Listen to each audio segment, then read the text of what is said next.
What if the greatest empire builders of the ancient world were not the ones who conquered with swords alone, but those who connected distant lands through the quiet persistence of merchants, camels, and shared ideas? So, before you get comfortable, take a moment to like the video and subscribe, but only if you genuinely enjoy what I do here.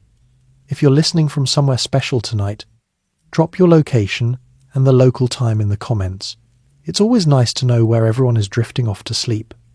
Now, dim the lights, maybe turn on a fan for that soft background hum, and let's ease into tonight's journey together. In the rugged landscapes of Central Asia during the 2nd century before the Common Era, a network of trails and mountain passes began to link the settled civilizations at either end of the known world. The land itself shaped the early movements. High plateaus gave way to arid deserts, while river valleys offered rare stretches of green where travellers could rest their animals and refill water skins. People had crossed parts of these routes for centuries in small groups, trading local goods like jade or horses, but something larger started to take shape when the Han dynasty in China looked westward for new allies and resources. The Han Emperor Wu Di faced ongoing threats from nomadic groups on the northern borders. These horsemen moved quickly across the steppes, raiding settled communities and disrupting farming areas. To counter them, the emperor sent an envoy named Jiang Qian on a long mission in 138 BCE. Jiang Qian travelled for more than a decade, enduring capture, escape and harsh conditions. His reports brought back details about distant kingdoms, including the Fergana Valley known for its strong horses that could improve the Chinese cavalry. Those accounts helped open regular contact between the Han court and regions further west. Merchants soon followed the paths that diplomats and soldiers had scouted. They carried bundles of Chinese silk, a fabric so fine and lightweight that it became prized in places where wool and linen were common. In return, they brought back goods that the Chinese courts valued, such as grapes, alfalfa, and new breeds of livestock. The exchange was practical at first. Silk was lightweight and compact, easy to transport over long distances without spoiling. Camels proved ideal for the desert stretches because they could go days without water and carry heavy loads. Local rulers along the route saw opportunities in this growing traffic. They set up small way stations where travellers could find shelter, food, and protection for a fee. These stops often grew into modest settlements, with markets that sold supplies and allowed goods to change hands multiple times before reaching their final destinations. The movement of people also spread practical knowledge. Techniques for irrigating dry fields or breeding better pack animals moved along with the caravans. By the 1st century BCE, the routes had stabilized enough that regular caravans made the journey from the Chinese frontier towns like Dunhuang to the oasis cities further west. The Han government supported this by establishing military garrisons at key points to reduce bandit attacks. Soldiers stationed there also helped maintain watchtowers and signal systems using smoke or flags during daylight and fires at night. The cultural atmosphere of that time reflected a mix of settled farming societies and mobile nomadic groups. In China, the Han period brought a focus on Confucian ideas of order and scholarship alongside practical administration. Further west, in the areas around the Tarim Basin, small kingdoms thrived on controlling passes through the mountains. Their people spoke different languages and followed various local beliefs, but they all benefited from the safe passage of goods. Trade items included more than silk. Chinese iron tools and lacquerware travelled outward, while Western glass beads, furs and spices came eastward. The volume remained modest compared to later centuries, but the pattern was set. Each caravan represented a chain of decisions by individuals who calculated risks against potential profits. A merchant might start with a small investment in silk bolts, sell them at an oasis for horses or gems, then use those to buy other items for the next leg. The physical demands of the journey were constant. Travellers crossed the Taklamakan Desert, where sandstorms could erase paths and where water sources were few. They learned to travel in larger groups for safety and to time their movements with the seasons to avoid the worst heat or winter snows in the mountain passes. Animals needed careful management. Camels required grazing areas at regular intervals, and horses needed grain supplements when forage was scarce. Jiang Qian's mission had shown that the world beyond the Chinese borders was not empty or hostile in every direction. It contained organized states with their own rulers, armies, and markets. This knowledge encouraged more expeditions. Over time, the Han extended their influence westward through a series of alliances and occasional military campaigns. They established protectorates over some oasis states, which helped secure the flow of goods. The early Silk Road was never a single paved highway. It consisted of several parallel routes that split and rejoined depending on conditions. Northern paths skirted the edges of the steppe, while southern ones followed the foothills of the Kunlun Mountains. Travellers chose their path based on reports from previous groups about water availability or political stability in particular areas. In the west, the Parthian Empire controlled territories that included important trading hubs like Merv. Parthian rulers maintained order along their stretches of the route and collected taxes on goods passing through.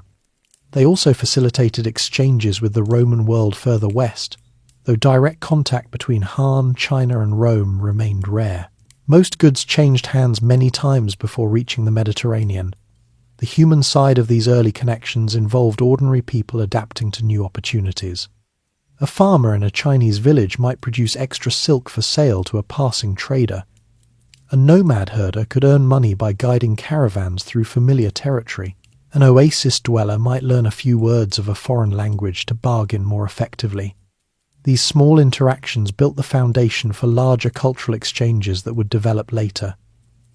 As the 1st century BCE drew to a close, the routes had become reliable enough that ideas and technologies began to travel alongside the physical goods. Methods of papermaking or sericulture remained closely guarded in China for a time, but other knowledge spread more freely. Astronomical observations or medical practices from different regions found new audiences. The era's atmosphere was one of cautious expansion. Rulers focused on securing their borders and ensuring steady revenue from trade. Merchants operated with a blend of caution and ambition, knowing that a successful journey could bring wealth, but that losses from raids or accidents were always possible. Travellers carried stories of distant lands, which they shared around campfires at night. These tales helped shape how people imagined the wider world. The Silk Road's first threads were fragile at the beginning.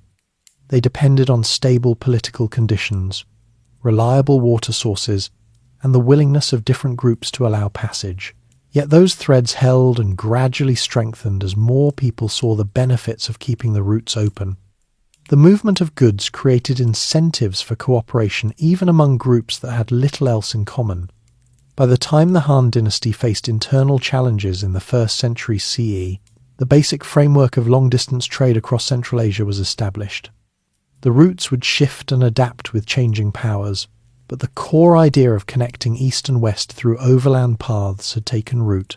This network would influence the course of history for many centuries by allowing the exchange of material goods and, just as importantly, the sharing of knowledge and customs among distant societies, Han expansion and the oasis kingdoms. The Han court continued to strengthen its hold on the western regions after the initial missions proved successful. Emperor Wu Di authorized further expeditions that pushed Chinese influence deeper into the Tarim Basin. Garrisons were placed at strategic points such as Lulan and Khotan, where soldiers helped maintain order and collected information about local affairs. These outposts served as supply points for caravans heading further west, offering stored grain and repaired equipment. Local rulers in the oasis settlements adapted to the new presence. Some formed alliances with the Han through marriage ties or tribute payments, which brought them protection against raids from nomadic groups. Others resisted at first, but eventually accepted the benefits of regular trade traffic that passed through their territories. The kingdoms of Shanshan and Yutian, for example, controlled key water sources and mountain passes.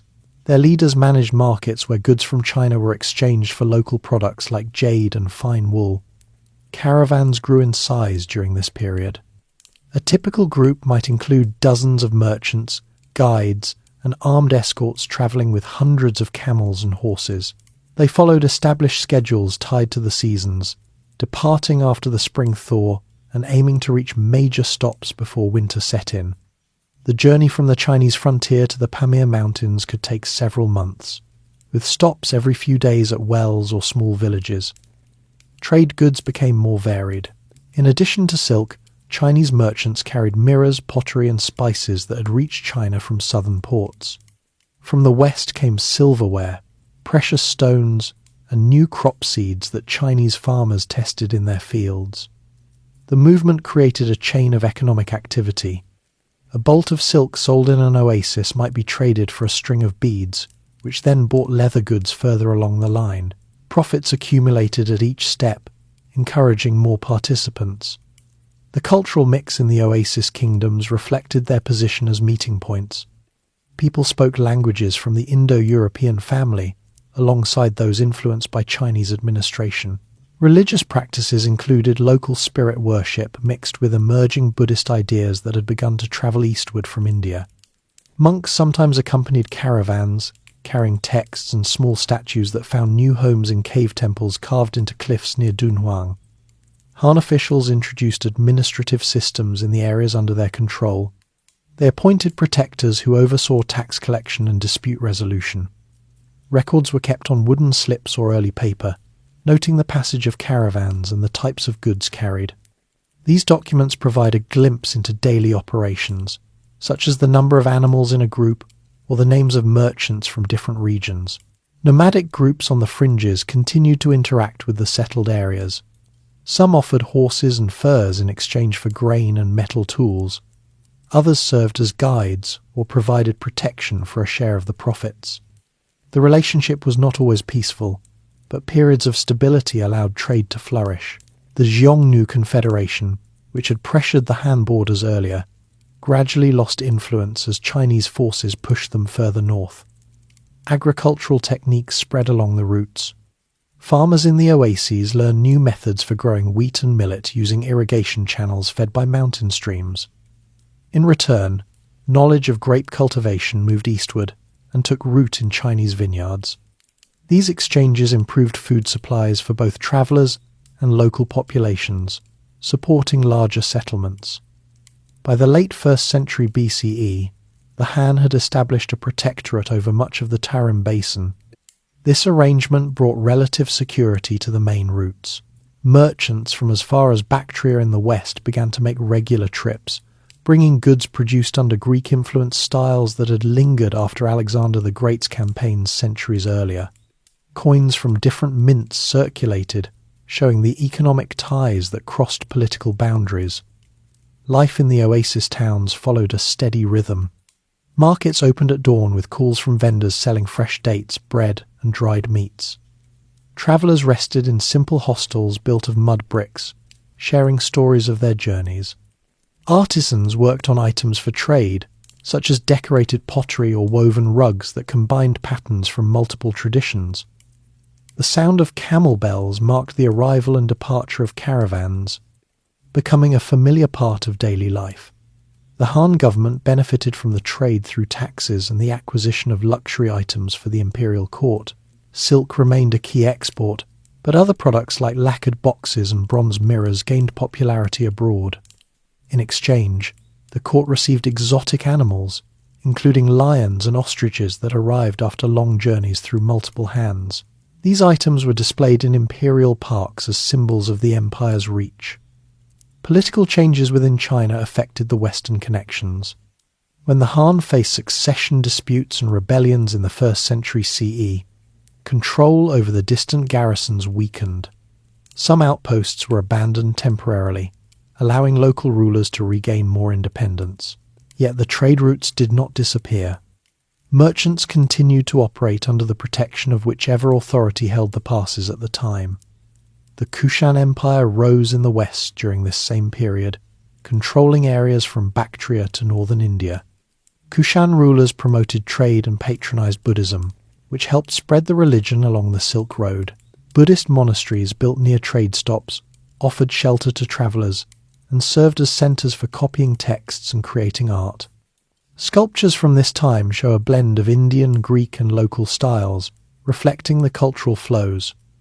Merchants from the Kushan territories brought cotton textiles, ivory, and spices that had come from further south. They also carried ideas about medicine and astronomy that interested Chinese scholars. Some of these concepts were adapted into existing practices, while others remained as curiosities recorded in official histories.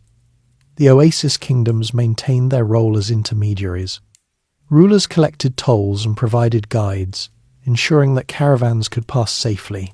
In return, they gained access to a wider range of goods for their own use and for resale. Small libraries in some towns held records of past transactions and maps of the routes, updated by returning travellers. Environmental factors continued to shape the network. Droughts in certain years reduced water availability, forcing caravans to take longer detours. Sand dunes shifted, sometimes burying old paths and requiring new ones to be marked with stone cairns. Travellers developed practical solutions, such as carrying extra water skins and travelling at night during the hottest months to conserve energy. By the middle of the 1st century CE, the Silk Road had become an established corridor for exchange. The Han expansion had laid the groundwork, but the oasis kingdoms and Western empires kept the system functioning through their own efforts. Goods, technologies, and beliefs moved steadily, connecting people who never met directly but whose lives were linked through these long chains of trade. The human experiences along the route involved constant adaptation. A merchant from Chang'an might learn basic phrases in a local dialect to negotiate better prices. A guide from the Tarim Basin could recognize the signs of an approaching storm and find shelter for the group. These skills passed from one generation to the next, building a body of practical knowledge that supported the growing traffic. The period marked a shift from tentative contacts to more regular interactions. While large-scale movements of armies were rare after the initial Han campaigns, the daily flow of caravans created a quiet form of integration across vast distances. The routes served as arteries that carried the lifeblood of commerce and connection between the major civilizations of the time, Parthian gatekeepers and Kushan patronage. The stability that had taken hold in the central stretches of the route soon extended its influence westward, where the Parthian Empire served as the primary gatekeeper for goods heading toward the Mediterranean. Parthian rulers, operating from their capital at Ctesiphon along the Tigris River, collected fees on caravans passing through their territories and carefully managed contacts with both Eastern suppliers and Western buyers. This arrangement allowed them to profit substantially from the resale of Chinese silk and other luxuries, which they sold at marked-up prices to Roman merchants who gathered in cities like Antioch and Palmyra. Roman authors of the time noted the high cost of these imports, with some complaining that the empire's gold was flowing eastward in exchange for items that offered little practical value beyond status and display. Parthian administrators maintained detailed records of the traffic moving. Through key hubs such as Merv and Ecbatana, where one branch of the route turned north toward the steppes and another continued into Bactria, they issued safe conduct documents to trusted merchant groups and stationed guards at mountain passes to deter raids from local tribes. In return for this protection, caravans paid a percentage of their cargo value, often in the form of coins or goods that could be resold locally. The Parthians also encouraged the use of Bactrian camels, which were better suited to the rugged terrain of their eastern provinces than the single-humped variety common further west. These animals could carry loads of up to 300 pounds each and required less frequent watering, making longer legs of the journey more feasible. In 97 CE, the Han general Ban Chao dispatched his envoy Gan Ying on a mission to establish direct links with the distant power known in Chinese records as Da Qin. Gan Ying travelled through the Tarim Basin and into Parthian lands, reaching the shores of the Persian Gulf. There, local sailors warned him that the sea voyage to the Roman territories would take 2 years and involve dangerous storms and unknown currents. Historians later concluded that these stories were likely exaggerated by Parthian officials eager to preserve their role as indispensable intermediaries. Gan Ying returned without achieving a direct meeting, but his report provided the Chinese court with the first detailed if second-hand description of Roman customs, government, and products. It mentioned their use of glassware, fine wines, and a system of coinage where 10 silver pieces equaled 1 gold unit. Meanwhile, the Kushan Empire reached its height under King Kanishka, whose reign began around 127 CE and lasted for more than 2 decades. Based in the city of Peshawar in what is now northern Pakistan, Kanishka expanded control over territories that included Bactria and parts of northern India, creating a unified zone that linked the central Silk Road segments with Indian Ocean ports. His government issued gold coins modelled on Roman standards, which circulated widely and helped standardize exchange rates for merchants travelling between regions. These coins often featured images of the king himself alongside deities from multiple traditions, reflecting a policy of religious tolerance that supported the empire's diverse population. Kanishka became a major patron of Buddhism, sponsoring the construction of monasteries and stupas at strategic points along the trade corridors. At sites like Taxila and Bigram, large complexes offered lodging for travelling monks and merchants alike, complete with storage facilities for goods and scriptoria where texts were copied.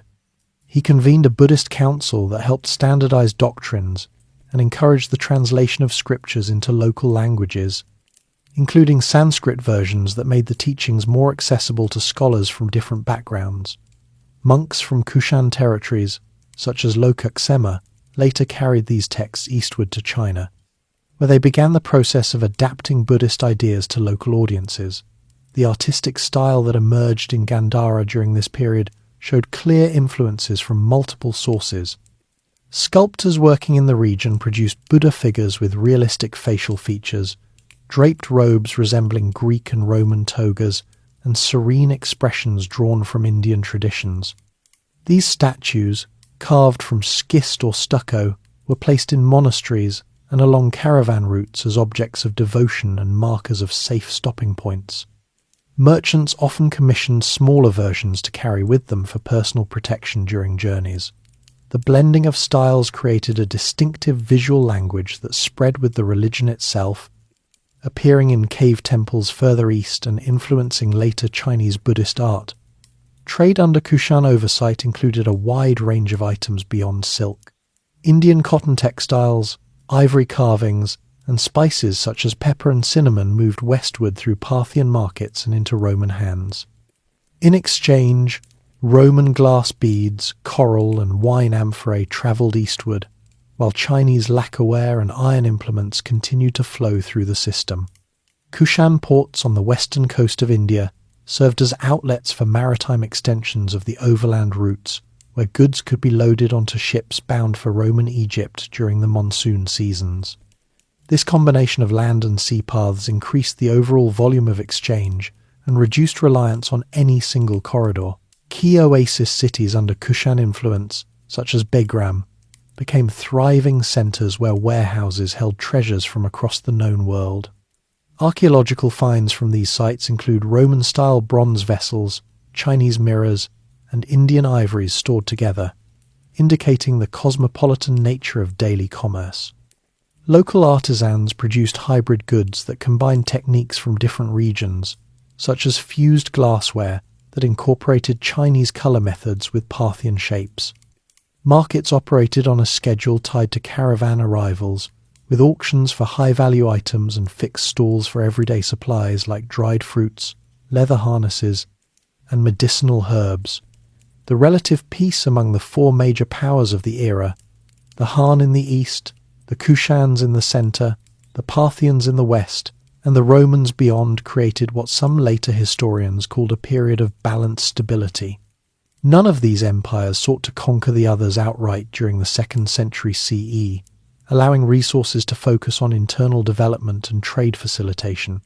Parthian and Kushan rulers exchanged embassies and gifts, while Roman coins have been discovered in Kushan hoards, showing the depth of economic ties. This interconnected system meant that a disruption in one area, such as a border skirmish between Parthia and Rome, could ripple through to affect prices in distant Chinese markets. Caravans in this period often included not only merchants, but also religious figures and artisans seeking new patrons. A typical group might number several hundred people and animals, moving in stages to allow rest at fortified way stations equipped with wells and basic fortifications. Guides familiar with the Pamir passes helped navigate the high altitudes, where thin air and sudden weather changes posed constant risks. Travellers carried small pouches of salt or spices as emergency currency and relied on local knowledge for identifying edible plants along the way. At night, campfires served as gathering spots where stories of successful deals or narrow escapes were shared, building a collective body of practical wisdom passed among generations of traders. Kushan support for Buddhism extended beyond construction projects to include the protection of pilgrimage routes. Devotees from as far as China made the journey to sacred sites in India, stopping at Kushan monasteries for instruction and supplies. This movement helped establish permanent communities of monks in oasis towns, where they taught literacy and basic medical care to local residents. Some monasteries maintained libraries of palm leaf manuscripts and wooden tablets, preserving knowledge that might otherwise have been lost during periods of political upheaval. By the late 2nd century CE, the Kushan realm began to face pressures from internal succession disputes and external threats from neighbouring groups. Yet the trade infrastructure they had strengthened continued to function, with Parthian officials stepping in to fill gaps where Kushan authority weakened. Roman demand for Eastern luxuries remained steady, driving innovations in packaging and transport methods. Silk bales were now wrapped in oiled cloths to protect against moisture, while spices were sealed in ceramic jars to retain their potency over long distances. The human dimension of these exchanges involved individuals adapting to the rhythms of long-distance movement. A Kushan merchant might specialize in sourcing Indian gems for resale in Parthian markets, while a Parthian guide earned extra income by teaching basic phrases in multiple languages to new arrivals. Families in border towns often intermarried across ethnic lines, creating networks of relatives who could provide lodging and introductions in distant cities. Children born along the routes learned multiple dialects from an early age and developed skills in animal care and bargaining that prepared them for careers in trade. Environmental challenges continued to shape operations. In drier years, caravans detoured through river valleys where irrigation systems supported small farms selling fresh produce to travellers. Mountain passes required careful timing to avoid snow blockages, and desert stretches demanded pre-arranged caches of water and fodder maintained by local herders under Kushan or Parthian contracts. These practical arrangements ensured that the flow of goods rarely halted for long, even as political borders shifted slightly over time. As the 2nd century drew toward its close, the cumulative effect of these interactions had created a more integrated economic and cultural landscape. Goods from one end of the continent appeared regularly in markets at the other, while religious ideas and artistic motifs crossed borders with increasing ease. The Parthian gatekeepers and Kushan patrons had each played their part in sustaining the system, setting patterns that would persist even as new powers emerged in the centuries ahead. The routes had evolved from tentative paths into a resilient network capable of withstanding temporary disruptions while continuing to link distant societies through steady, everyday commerce, Sasanian, ascendancy, and Buddhist flourishing. The balance among the major powers began to shift noticeably as the 3rd century opened. The Parthian rulers had grown weary from repeated conflicts with Roman forces along their western borders and from challenges within their own noble families. In 224 CE, a local prince named Ardashir, from the region of Fars in southern Iran, defeated the last Parthian king in battle and declared the start of a new dynasty. He and his successors quickly consolidated control over the territories that had formed the Parthian heartland, extending their authority eastward to the borders of the old Kushan lands. The Sasanian kings established their capital at Ctesiphon and set about reorganizing the administration of trade routes to generate steady revenue for their expanding military needs. They introduced a more centralized system of taxation on caravans, requiring merchants to register at official checkpoints and pay duties based on the declared value of their loads.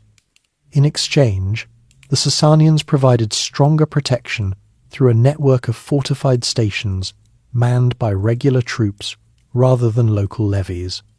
This change reduced the frequency of raids by groups operating from the nearby steppes and allowed merchants to plan their journeys with greater confidence. Ardashir's son Shapur I, who ruled from 240 to 270 CE, further expanded the empire's reach and even captured a Roman emperor during one of their wars, but he also maintained the flow of eastern goods into western markets. Sasanian silver plates and finely woven textiles began appearing in greater numbers along the routes, often featuring intricate designs that blended Persian motifs with elements borrowed from earlier Hellenistic styles. In the eastern regions, the Han dynasty had ended in 220 CE amid court intrigues and peasant uprisings. The territory split into three rival kingdoms known as Wei, Shu, and Wu, each vying for supremacy. The northern kingdom of Wei, which controlled the approaches to the Silk Road corridors, recognized the importance of keeping those paths open. Its officials encouraged local governors in the northwest to maintain garrisons and way stations, even as central authority fluctuated. When the Western Jin dynasty briefly reunited much of China in 280 CE, it too prioritized the western connections to secure horses and other resources needed for defense against emerging threats from the steppes. The political fragmentation that followed the Jin collapse in the early 4th century created a patchwork of small states in northern China, often called the 16 Kingdoms. Many of these short-lived regimes, particularly those established by rulers of mixed Chinese and nomadic backgrounds, relied heavily on income from trade passing through their territories.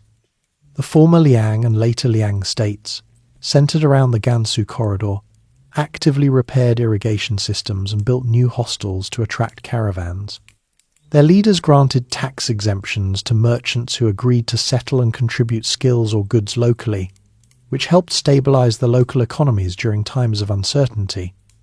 Amid these changes, a new group of traders from the region around Samarkand and Bukhara gained prominence. Known as the Sogdians, these people spoke an Iranian language and had long inhabited fertile river valleys in what is today Uzbekistan and Tajikistan. They formed tight-knit family networks that operated like extended trading houses, with relatives stationed at key points from the Tarim Basin to the Sasanian borders. Sogdian merchants developed their own written contracts and letters in a distinctive script, many examples of which have survived in desert ruins. These documents record deals involving silk, spices, and even slaves, showing how individual families coordinated shipments across hundreds of miles.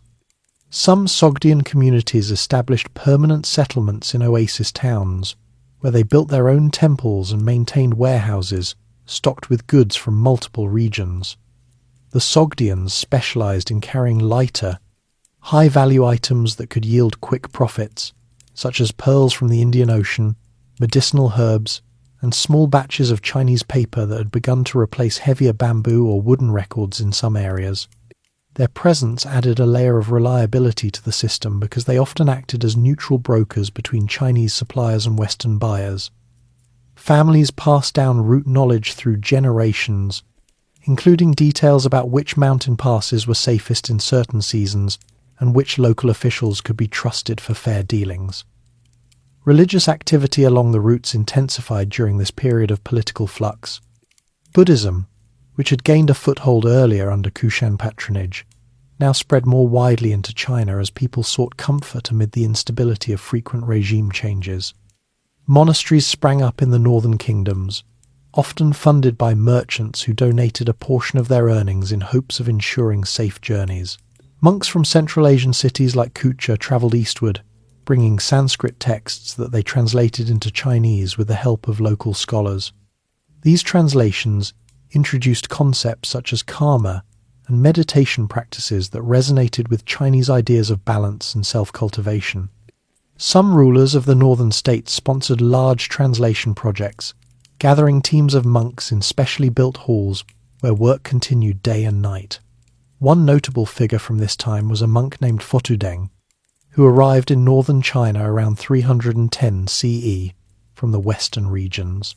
He advised several of the 16 Kingdoms' rulers on both spiritual and practical matters, using his knowledge of distant lands to recommend diplomatic contacts that could secure trade agreements. His influence helped embed Buddhist institutions more deeply into the administrative fabric of these states, with monasteries sometimes serving as neutral ground for resolving disputes between merchants of different origins.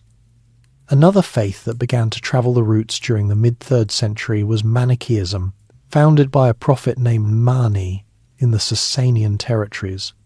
Mani himself undertook journeys eastward, reaching parts of Central Asia and possibly India, where he shared his teachings about light and darkness as cosmic forces. His followers, known as the elect and the hearers, established small communities at trading stops. They emphasized a simple lifestyle and vegetarian diet, which appealed to some merchants seeking moral guidance during long absences from home.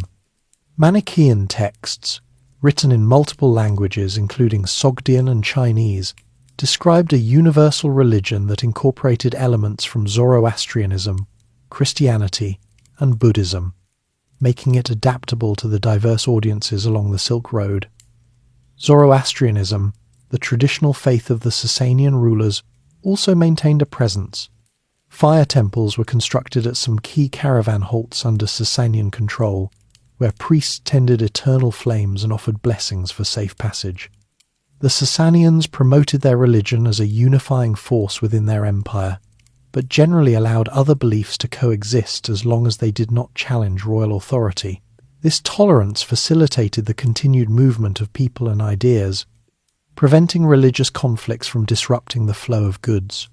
Trade volumes experienced temporary dips when major wars broke out between the Sasanians and the Roman or later Byzantine empires, but the system proved resilient. Merchants rerouted shipments through alternative passes or waited out conflicts in secure oasis towns. Archaeological evidence from sites in the Tarim Basin shows that even during these periods, items such as Sasanian coins and glass vessels continued to reach Chinese markets, often through Sogdian intermediaries who maintained contacts on both sides. The goods exchange now included more practical items like iron tools from Sasanian forges and high-quality paper produced in Chinese workshops using techniques refined over generations. Life in the oasis settlements reflected the growing diversity. Markets featured stalls run by Sogdian traders, offering dates from Western orchards alongside Chinese lacquer boxes. Local artisans learned to produce hybrid styles, such as pottery decorated with Persian floral patterns, but fired using Chinese kiln methods. Children in these communities grew up hearing stories in several languages, and often learned basic accounting from their parents' business records. Women in merchant families sometimes managed accounts while husbands were away, a role that gave them influence in local economic decisions. Diplomatic efforts also helped sustain connections. Envoys from northern Chinese states occasionally travelled westward to the Sasanian court, carrying gifts of silk and receiving in return exotic animals or technical knowledge about metalworking. These missions, though infrequent, reinforced the idea that cooperation across distances benefited everyone involved. The Sasanian kings, for their part, sent missions eastward to gather intelligence about potential allies against nomadic threats on their northern frontiers. By the middle of the 4th century, the Buddhist presence in China had become substantial enough that large cave complexes, such as those expanded near Dunhuang, housed hundreds of monks and served as libraries and rest stops for travellers. Pilgrims began making longer journeys to India in search of original texts and sacred sites, following the same routes used by merchants but carrying scriptures instead of commercial cargo. Their accounts, recorded later, describe the practical challenges of high mountain crossings and the hospitality offered at monasteries along the way. The Sogdian networks expanded during this era, with some families establishing outposts as far east as the Chinese capital regions and as far west as the Black Sea fringes. Their letters, discovered in later excavations, reveal a sophisticated system of credit and partnership agreements that allowed trade to continue even when individual caravans faced delays. This commercial infrastructure complemented the religious networks, creating overlapping webs of support that helped individuals navigate the uncertainties of the time. Environmental conditions still influenced decisions. Periods of drier weather in the 4th century forced some groups to rely more on river-based segments of the route, where boats could supplement camel transport. Communities along those stretches developed ferry services and maintained docks stocked with replacement harnesses and fodder. The Sasanians invested in improving water channels in their eastern provinces to support larger settlements that could service increased traffic. The overall pattern showed how political changes at the imperial level created opportunities for local actors like the Sogdians to step forward and fill gaps. Buddhism provided a shared cultural framework that eased interactions among people from different backgrounds, while the Sasanian administration supplied the security needed for long-distance movement. Trade and cultural exchange continued to reinforce each other, with merchants acting as unwitting carriers of ideas and monks occasionally negotiating deals on the side to fund their religious activities. As the 4th century progressed, these adaptations laid the groundwork for even more extensive connections in the centuries ahead. The empires and kingdoms along the routes had learned that maintaining open paths served their interests better than isolation, even amid frequent shifts in power. The human stories of families building lives around the trade, of monks preserving texts through turbulent times, and of rulers balancing revenue with tolerance, formed the quiet backbone of this enduring network. Tang Golden Age, and the peak of caravan traffic. The political landscape in China stabilized dramatically when the Sui dynasty reunified the country in 589 CE, after centuries of division. But it was the Tang dynasty, founded in 618 CE by Li Yuan and his son Li Shimin, who ruled as Emperor Taizong, that brought the Silk Road to its greatest height of activity. The Tang capital at Chang'an became the largest and most cosmopolitan city in the world at the time, with over 1 million residents living within its carefully planned grid of streets. Foreign merchants from Sogdian, Persian, Turkic, and Indian backgrounds maintained permanent quarters in the Western markets, where they stored goods and conducted business under Tang regulations. The government issued official licenses to traders and maintained warehouses that held imported items until duties were paid. Emperor Taizong pursued an active Western policy, sending military expeditions that secured the Tarim Basin and established protectorates over key oasis states. In 640 CE, Tang forces captured the important city of Gaochang, which had served as a hub for Sogdian traders. Rather than destroy the local administration, the Tang incorporated it into their system, appointing a Chinese governor while allowing local customs to continue. This approach encouraged merchants to route more caravans through Tang-controlled territory, knowing they would receive fair treatment and protection from bandit groups.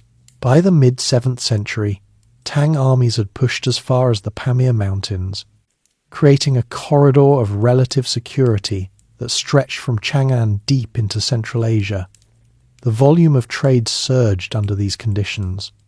Records from the period indicate that thousands of camels entered and left Chang'an each year, carrying loads that included bales of raw and finished silk, porcelain vessels with delicate glazes, and tea that was becoming popular among Central Asian elites.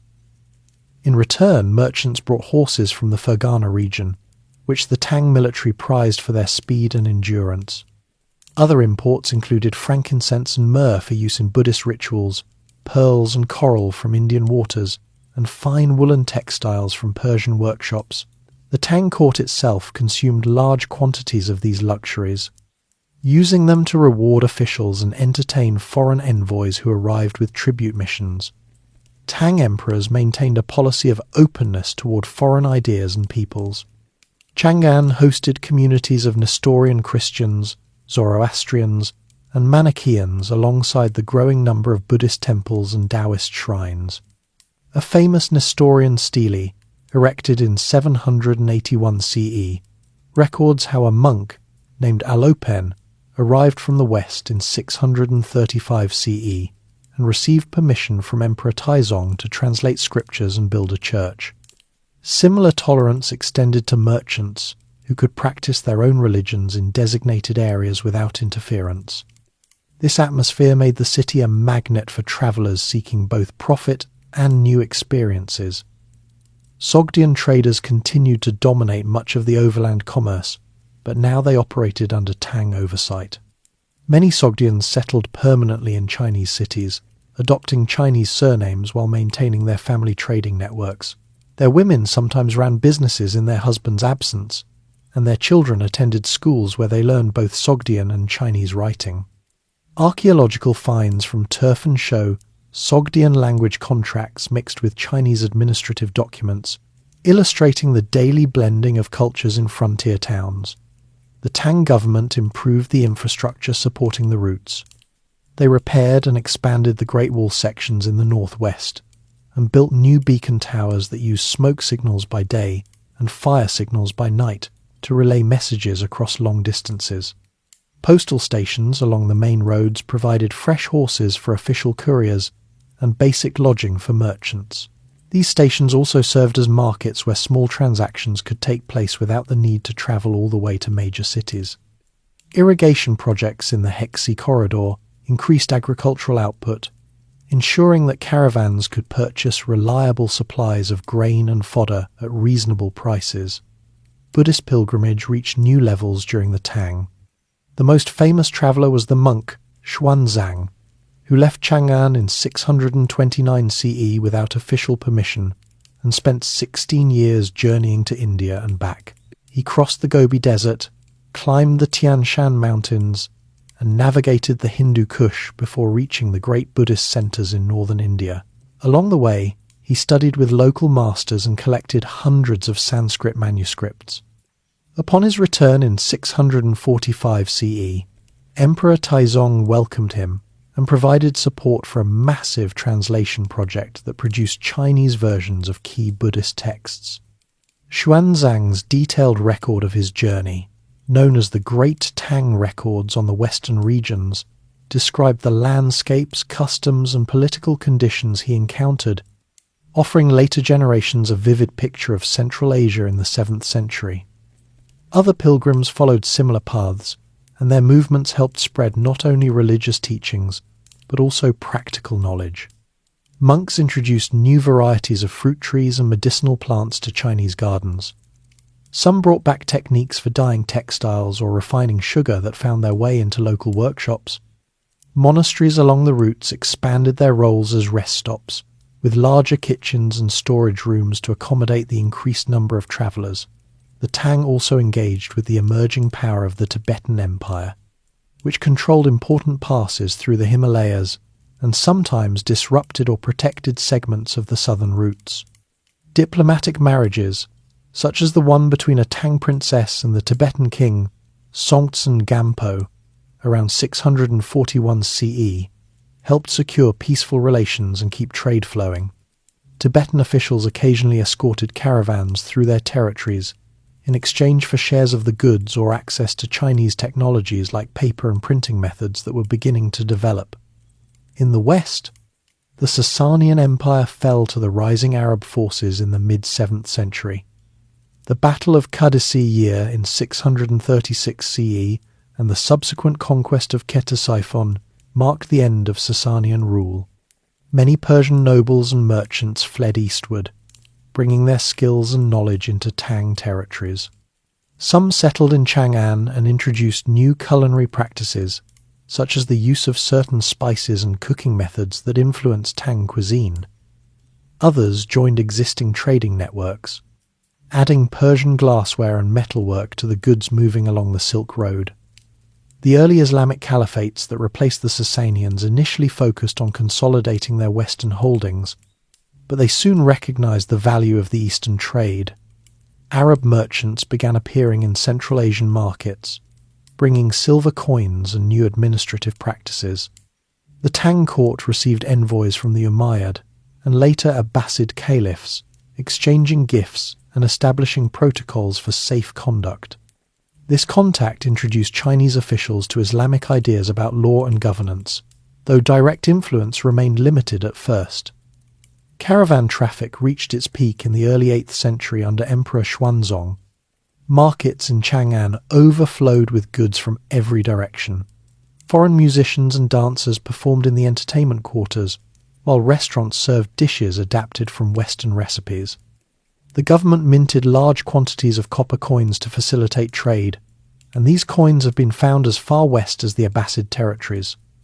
The Tang legal code included specific provisions for foreign residents, protecting their property and allowing them to follow their own customs in personal matters while requiring adherence to Chinese law in commercial disputes. The human stories from this era highlight the opportunities available to ordinary people.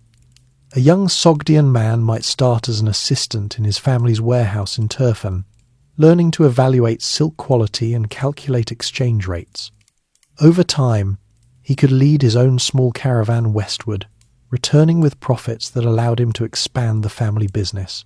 Women in these families managed inventories and correspondence, often using their knowledge of multiple languages to negotiate better terms with suppliers.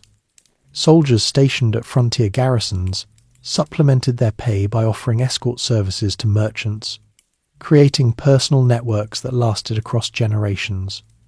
Buddhist monasteries accumulated wealth from donations by successful traders, using the funds to commission elaborate wall paintings and statues. The Mogao caves near Dunhuang contain thousands of such artworks dating from the Tang period, depicting scenes of paradise, donors in foreign dress, and processions of caravans. These images served both religious and decorative purposes, reminding travellers of the spiritual rewards of generosity, while also showcasing the diversity of people moving along the routes. Environmental management became more sophisticated.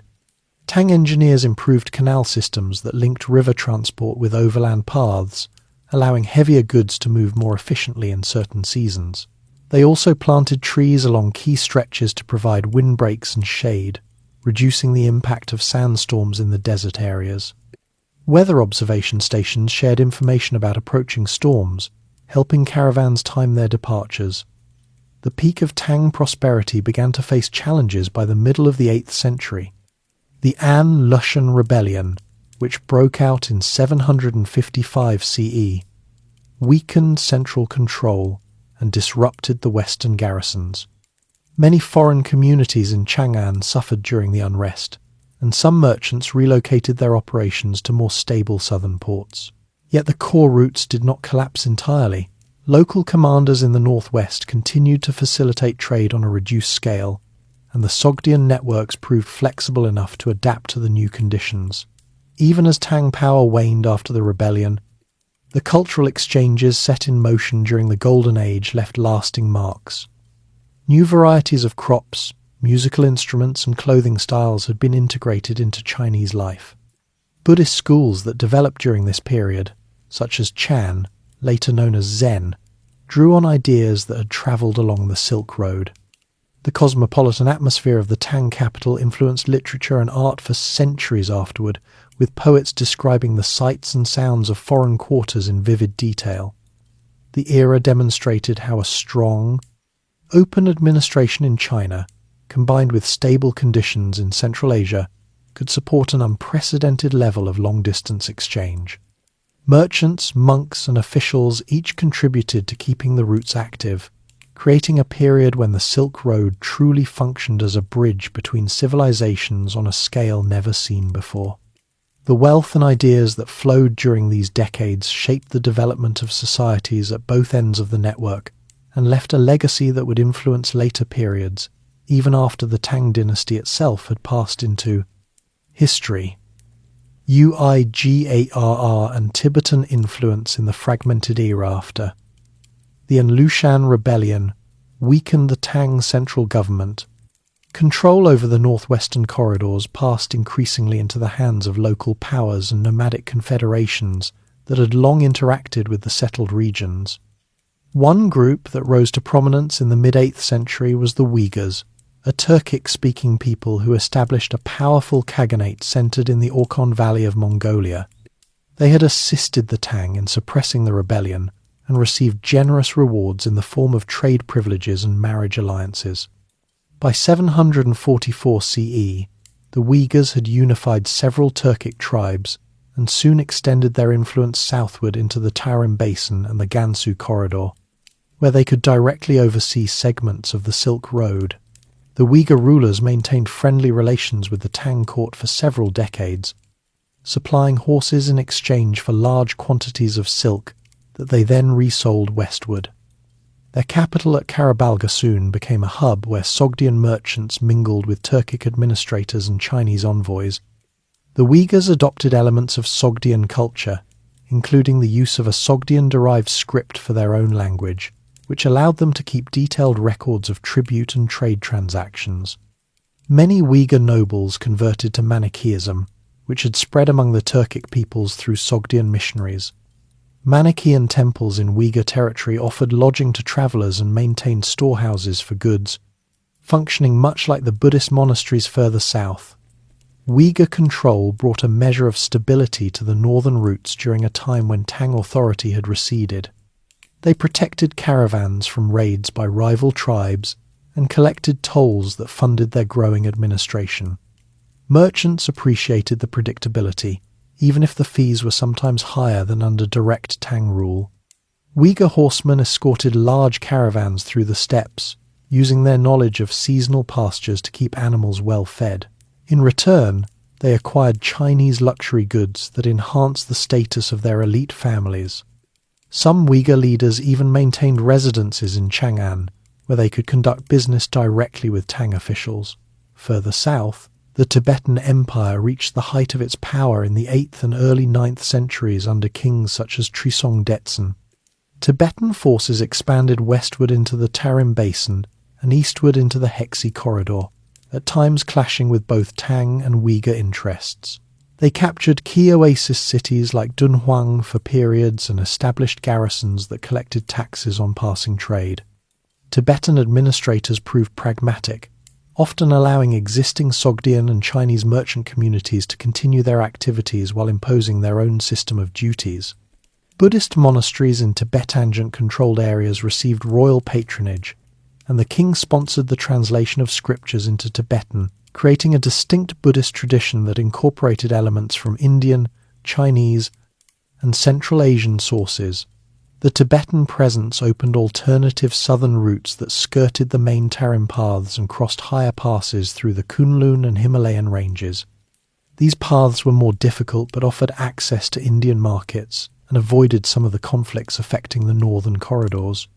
Tibetan merchants specialized in moving lightweight, high-value items such as musk, medicinal herbs, and turquoise, which found ready buyers in both Chinese and Western markets. They also facilitated the exchange of military technology, including improved saddle designs and armor techniques that spread among the nomadic groups.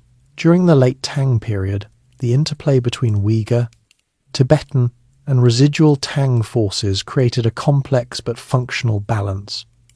When the Tang dynasty formally ended in 907 CE, northern China fragmented once more into the 5 dynasties and 10 kingdoms period. The short-lived regimes in the north, particularly those based in the Shaanxi and Gansu regions, depended heavily on revenue from whatever trade still passed through their territories. They negotiated agreements with Uyghur and Tibetan authorities to keep the routes operational, often sealing deals with marriages or shared military commands against common threats like bandit gangs. Sogdian trading families adapted to these shifts by strengthening their own networks.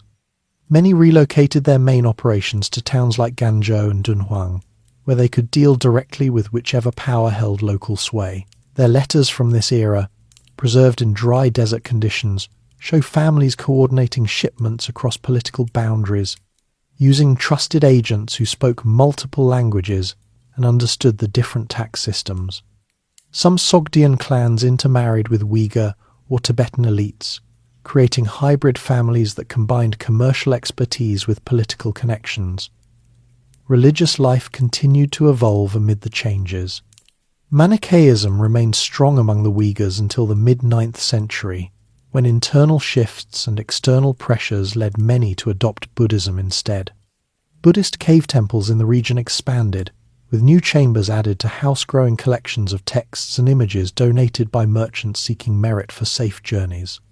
Tibetan Buddhist practices influenced the art styles, introducing more elaborate mandalas and protective deities that appeared in wall paintings alongside older Chinese and Sogdian motifs.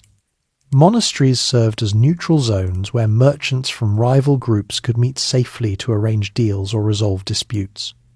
The Uyghur Khaganate faced a major crisis in 840 CE, when another Turkic group, the Kyrgyz, attacked their capital and forced the ruling clan to flee southward.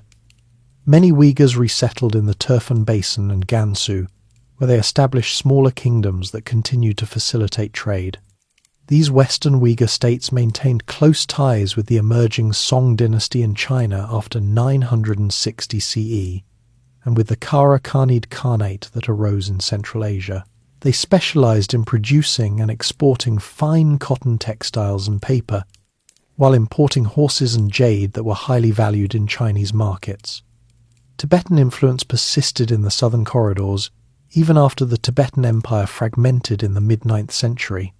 Local Tibetan chieftains controlled mountain passes and offered protection services to caravans willing to pay. They also participated in the tea horse trade that linked Chinese tea-producing regions with Tibetan and Central Asian horse breeders. This specialized exchange became an important supplement to the broader Silk Road traffic, providing essential war animals to Chinese armies and a popular beverage that spread westward. Daily life in the oasis towns during this fragmented era reflected the mixture of influences. Markets featured Uyghur vendors selling fermented mare's milk alongside Tibetan traders offering yak butter and wool. Chinese administrators in the remaining Tang outposts, or their successors, collected standardized taxes using copper coins that circulated widely. Artisans produced goods that blended styles, such as ceramics with Tibetan geometric patterns but shaped on Chinese potters' wheels. Children in these communities learned practical skills early, helping with animal care or simple bookkeeping while absorbing stories from travelers of different backgrounds. Environmental pressures tested the resilience of the networks. A series of droughts in the mid-9th century reduced water levels in key rivers, forcing caravans to rely more on wells maintained by local communities.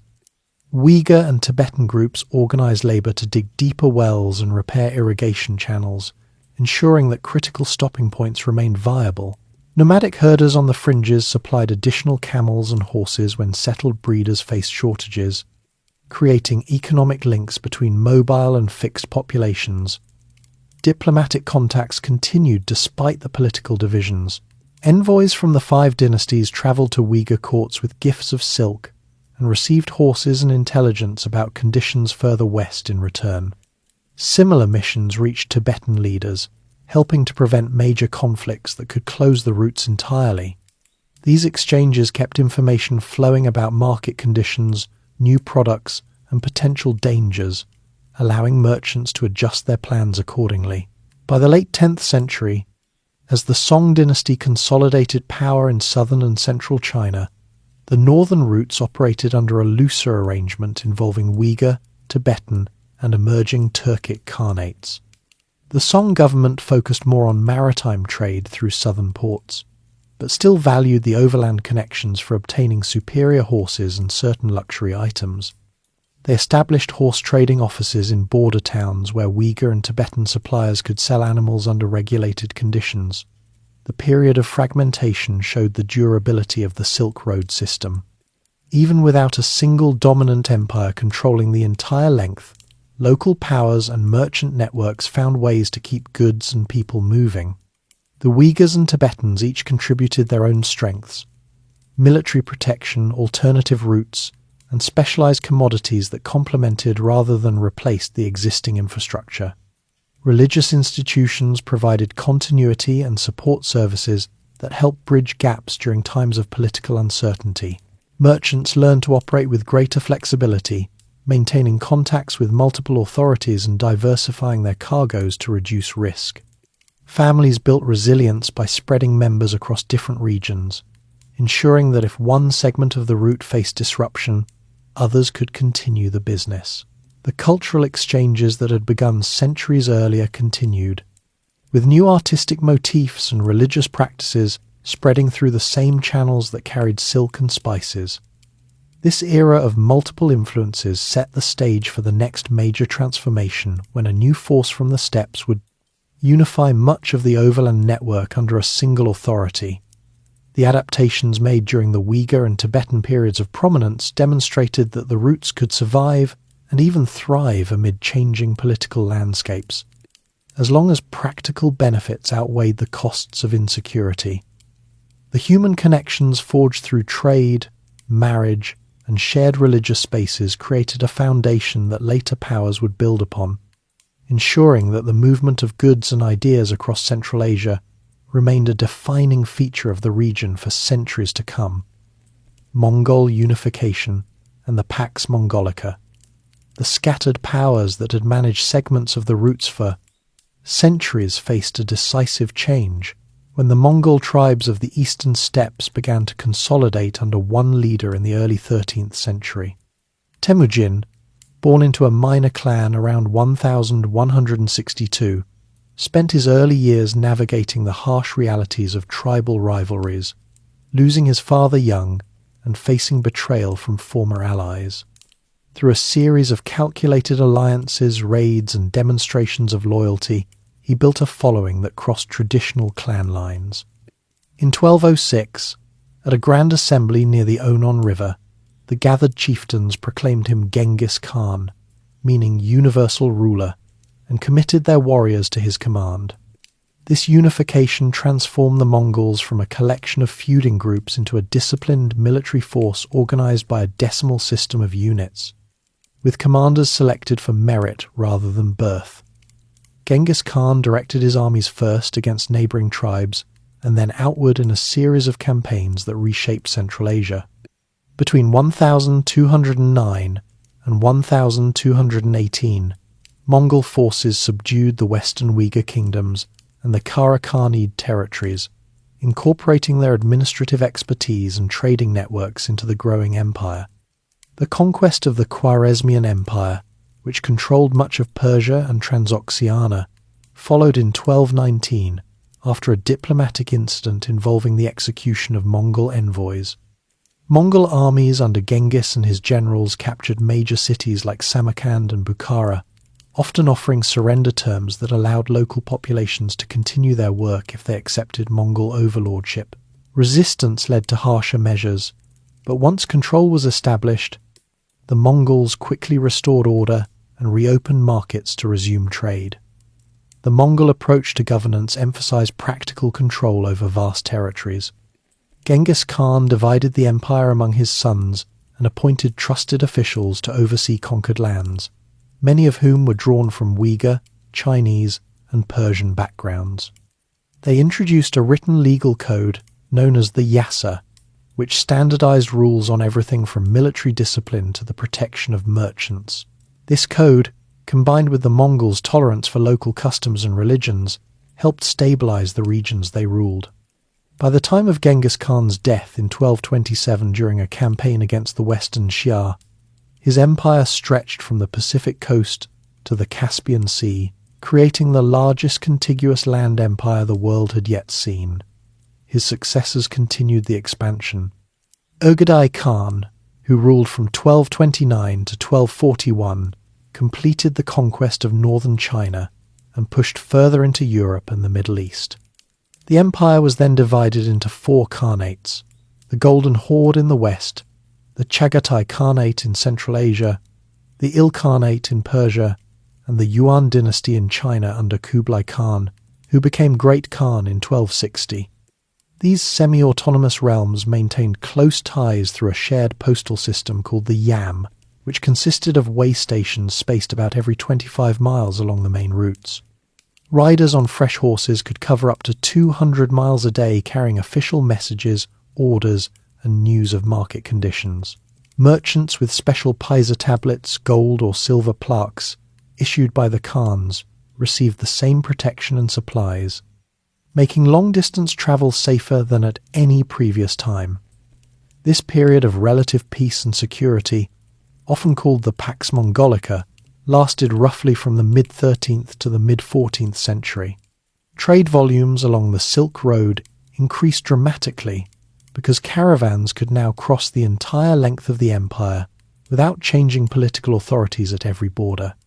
Goods moved with fewer interruptions, and the Mongols actively encouraged commerce by lowering some taxes and providing escorts for large shipments. Chinese silk, porcelain, and printed books travelled westward in greater quantities, while European and Persian woolens, glassware, and silver coins flowed eastward. The yam stations doubled as markets and rest houses, stocked with grain, fodder, and spare animals maintained by local communities under Mongol oversight. Kublai Khan established the Yuan dynasty in 1271, moving the capital to Dadu, the site of modern Beijing, and integrating Chinese administrative practices with Mongol military organization. He sponsored large-scale public works, including the repair and extension of canals that linked the Silk Road's overland paths with river and coastal transport. Under Yuan rule, foreign merchants from as far as Italy and Arabia received privileges in Chinese cities, where they lived in designated quarters and followed their own laws in internal matters. The Yuan government minted paper money backed by silver reserves, which circulated widely and simplified transactions across the empire. This innovation reduced the need for heavy coinage on long journeys and encouraged larger investments in trade ventures.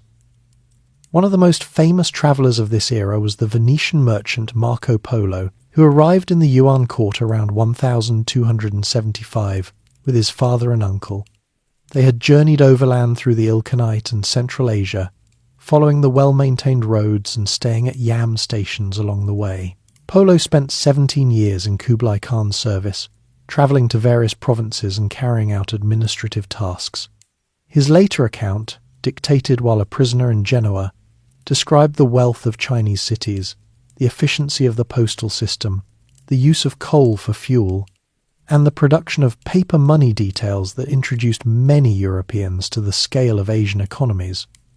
Although some scholars debate the exact extent of his personal travels, his descriptions align with other contemporary records and helped spark European interest in direct trade with the East. Cultural and technological exchanges accelerated under Mongol rule. Artisans from different regions were relocated to imperial workshops, where they collaborated on new designs. Persian weavers taught Chinese craftsmen advanced carpet-making techniques, while Chinese gunpowder formulas reached the Middle East and Europe through Mongol armies and merchants. Medical knowledge also spread. Persian physicians introduced new herbal remedies at the Yuan court, and Chinese acupuncture practices appeared in Ilkhanate records. Religious communities thrived because the Mongols practiced a form of religious tolerance rooted in their shamanistic traditions. Nestorian Christians, Muslims, Buddhists, and Taoists all maintained places of worship along the routes, often sharing compounds in larger trading towns.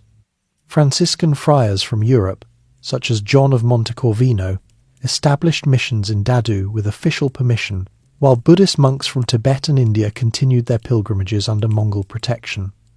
Daily operations in the caravan cities reflected this integration.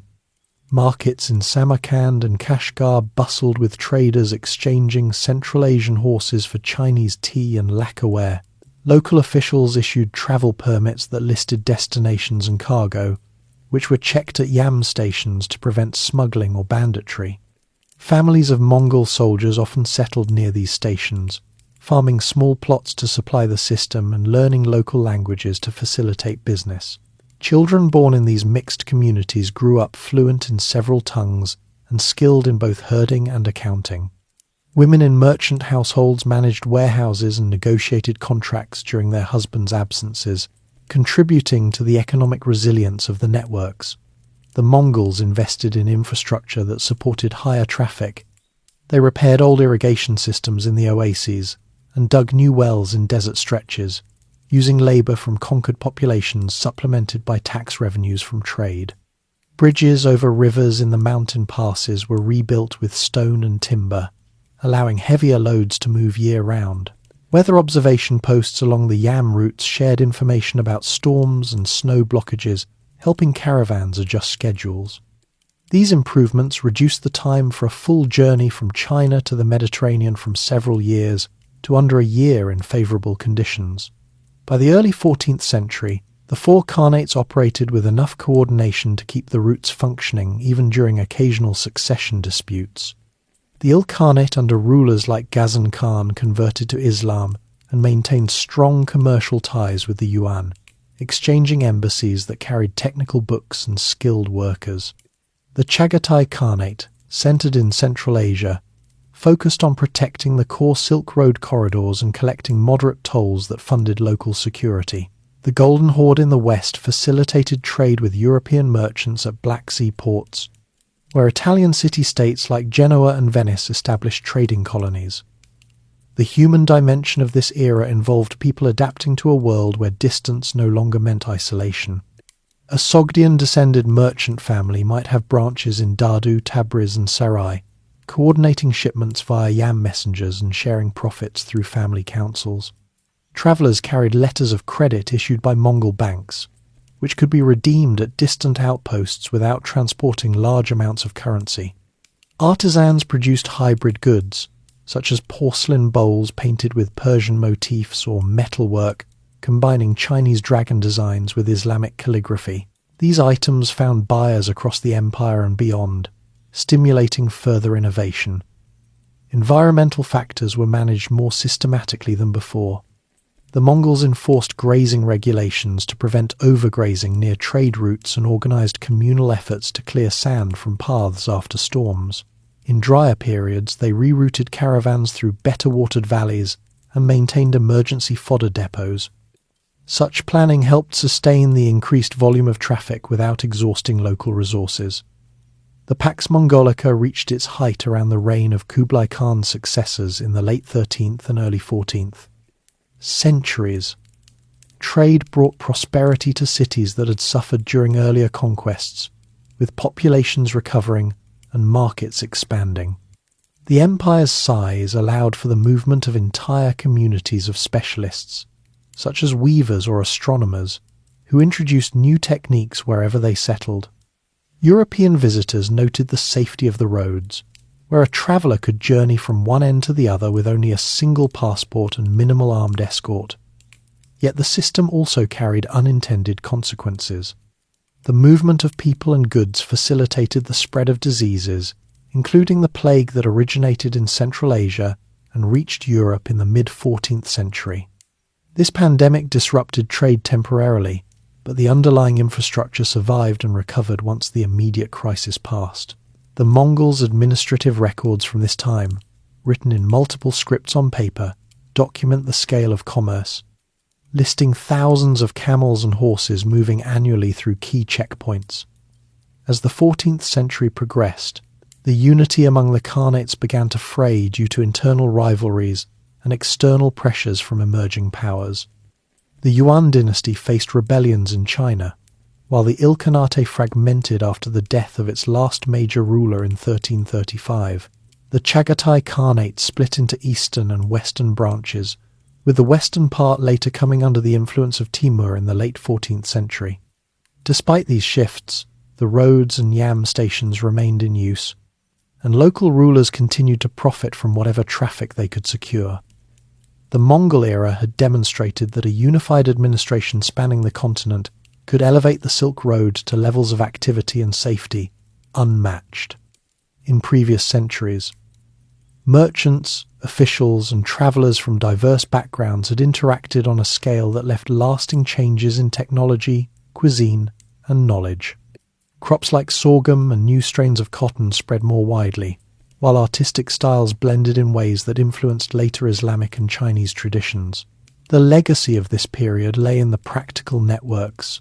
It strengthened networks that would outlast the empire itself and continue to connect distant societies even as new powers rose to prominence. Timurid, revival, and the shifting trade balance.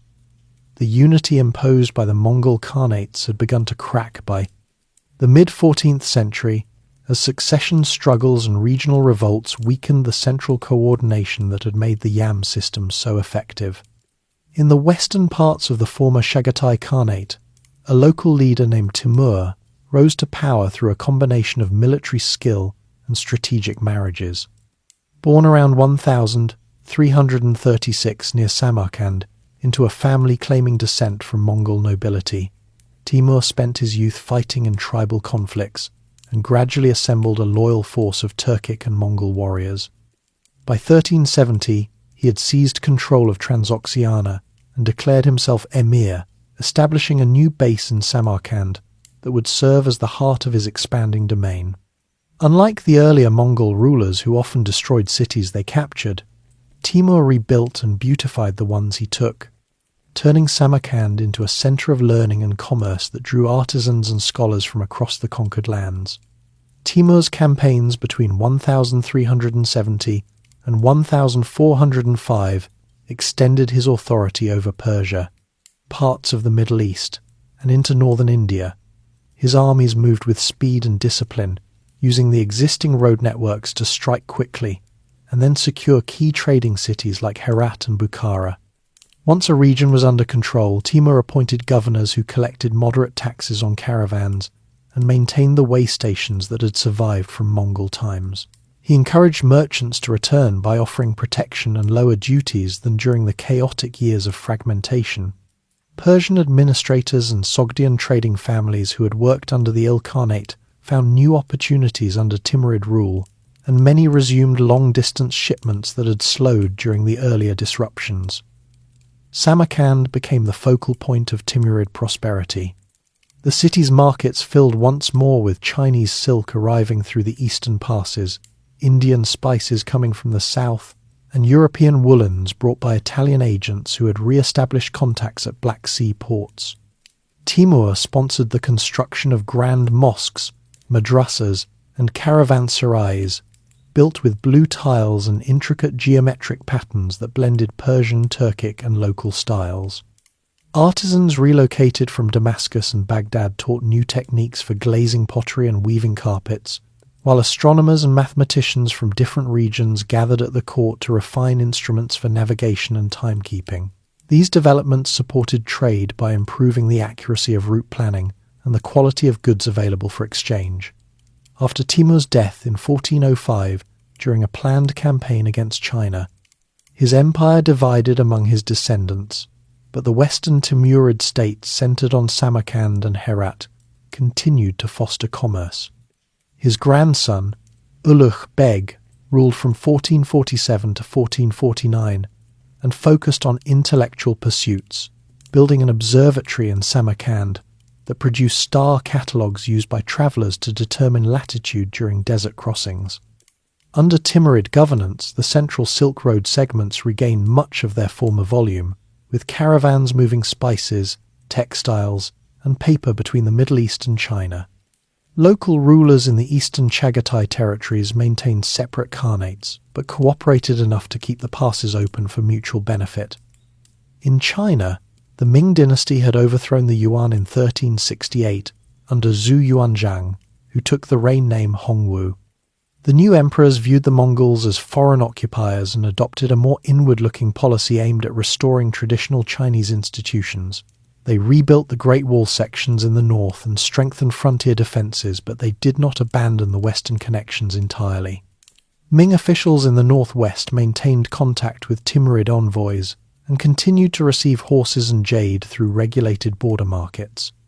The early Ming emperors sent occasional missions westward to gather information about political conditions and to secure alliances against any renewed Mongol threats from the steppes. These missions brought back reports on Timurid stability and helped keep limited trade flowing, though on a smaller scale than under the Yuan.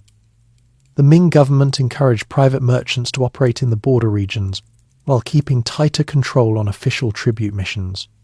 Cities like Suzhou and Xi'an served as collection points for silk and porcelain destined for Western markets, but the emphasis shifted towards southern coastal ports, where maritime trade with Southeast Asia and beyond grew rapidly. This gradual pivot reflected practical calculations. Sea voyages could carry larger cargoes with fewer risks from nomadic raids, and new ship designs allowed for regular schedules tied to monsoon winds. Nevertheless, Overland routes through the Gansu corridor remained active for specialized items that benefited from shorter transit times or direct access to Central Asian buyers. In the western reaches of the former Mongol territories, the Ottoman Turks rose to prominence after capturing Constantinople in 1453, renaming it Istanbul and controlling the key land bridge between Europe and Asia. Ottoman sultans collected duties on goods moving through the Bosphorus and along the Anatolian routes that linked to the Silk Road's western ends. They maintained good relations with Timurid successors and later with the Safavid dynasty that emerged in Persia around 1501 under Shah Ismail.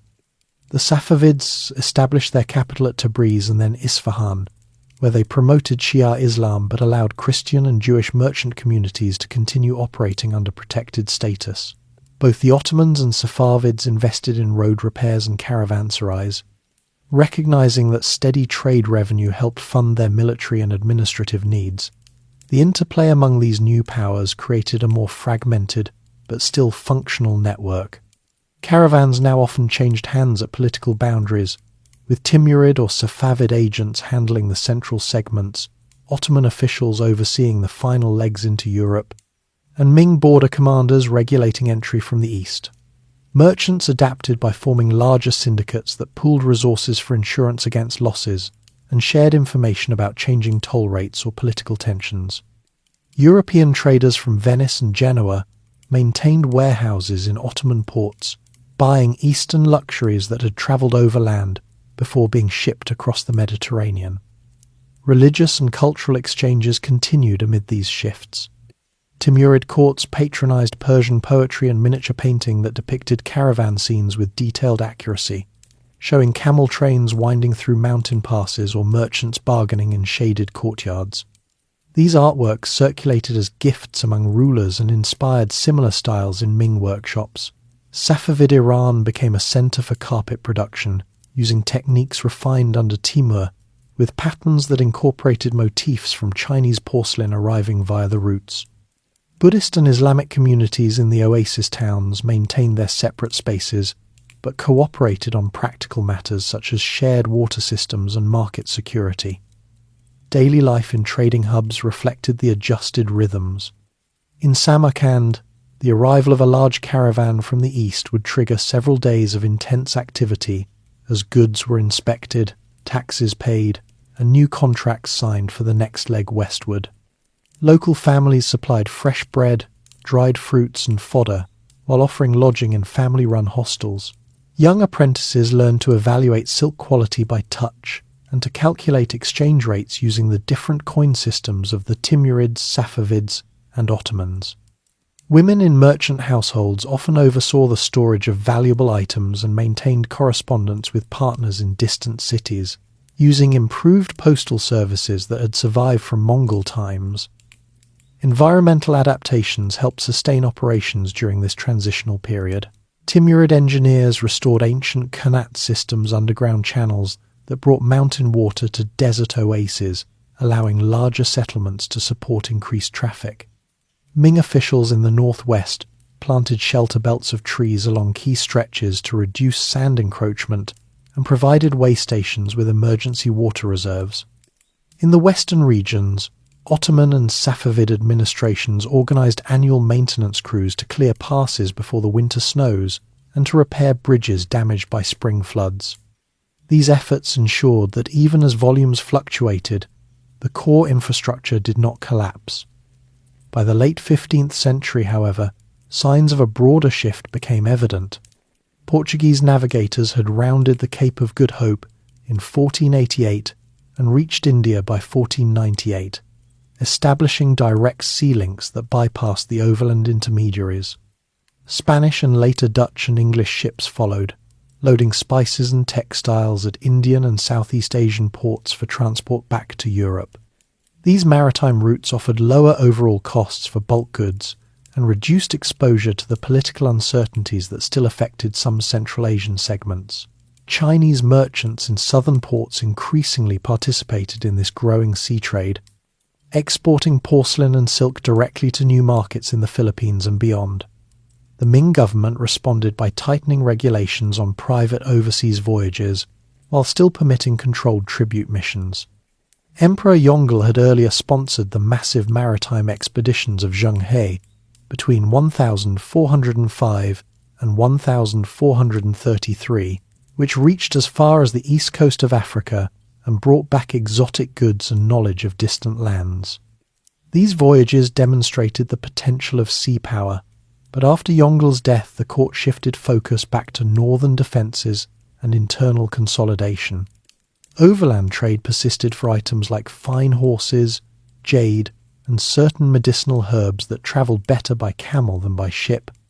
But the overall proportion of goods moving across Central Asia began a slow decline relative to maritime volumes. Timurid cultural influence outlasted their political unity. The descendants of Timur's line continued to rule smaller principalities in Central Asia and northern India, where the Mughal Empire would later emerge in the 16th century under Babur.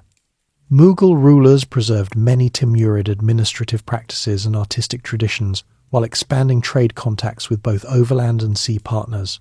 In Persia, the Safavids used their control of the western routes to negotiate favourable terms with Ottoman and European buyers, ensuring that some luxury goods continued to flow through traditional paths even as ships dominated the Indian Ocean. The human experiences of this era involved balancing old routines with new opportunities. A merchant family in Bukhara might divide its operations, with one branch handling overland shipments to Ming border markets, and another investing in joint ventures with Portuguese agents at Indian coastal factories.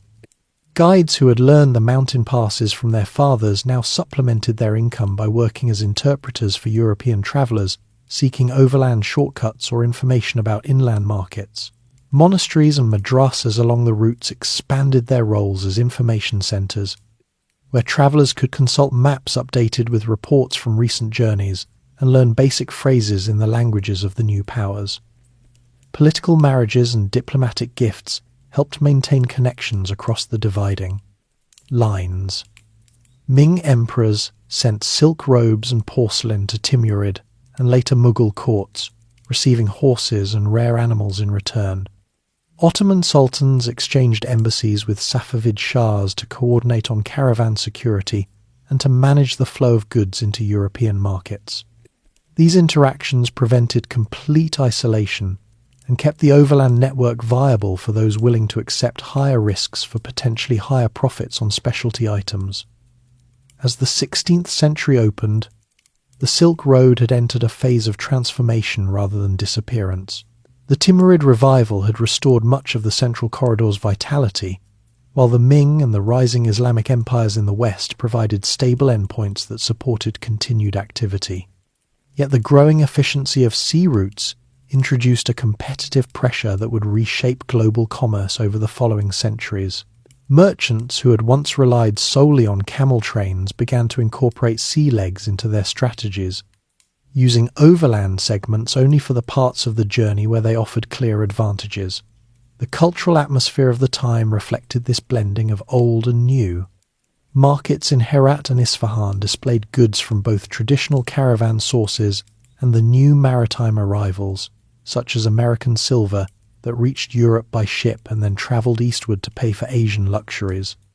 Artisans experimented with hybrid designs that incorporated motifs from distant cultures encountered through expanded contacts.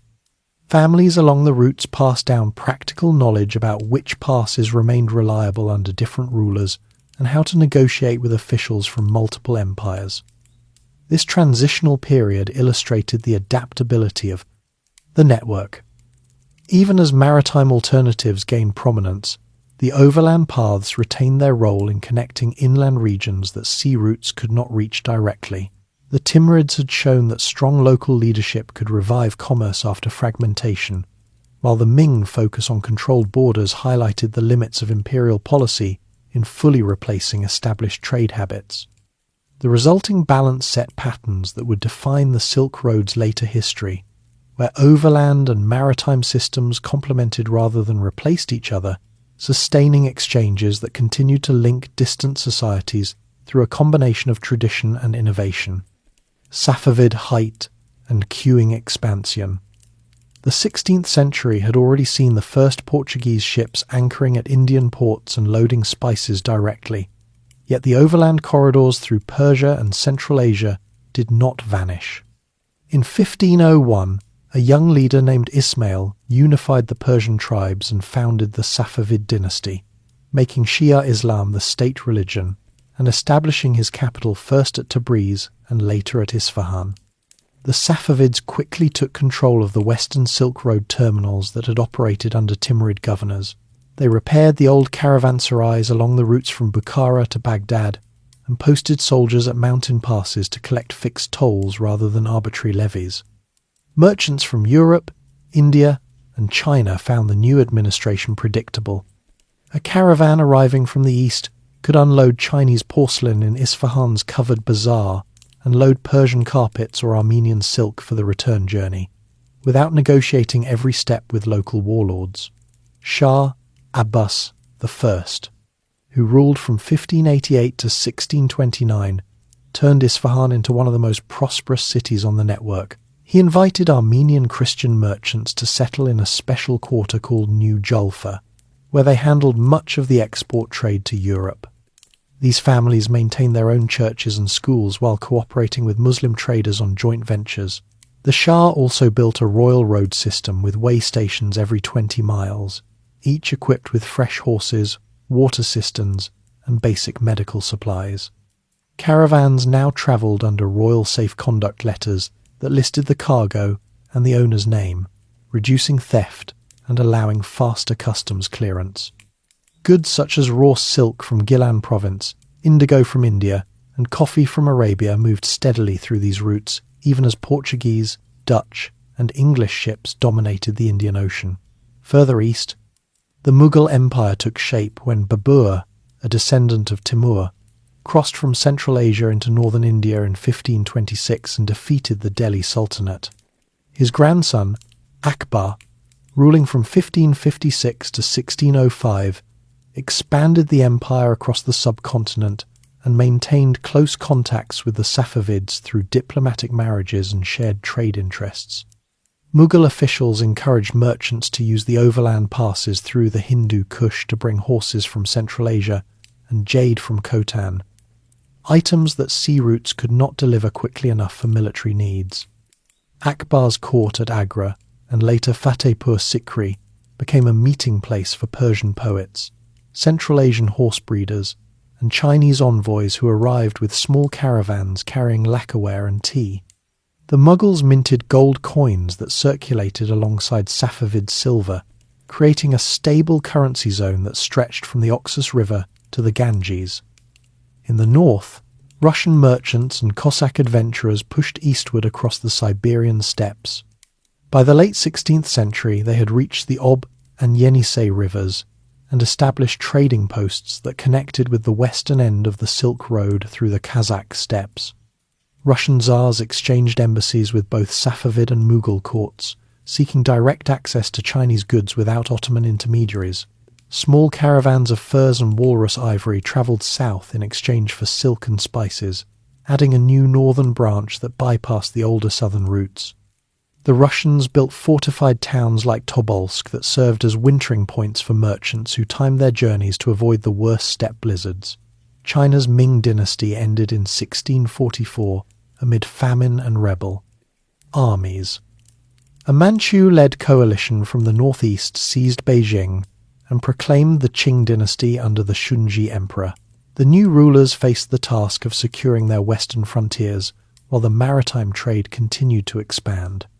By the reign of the Kangxi emperor, who ruled from 1661 to 1722, Qing armies had marched into the Tarim Basin and defeated the last independent Mongol Khans in the region.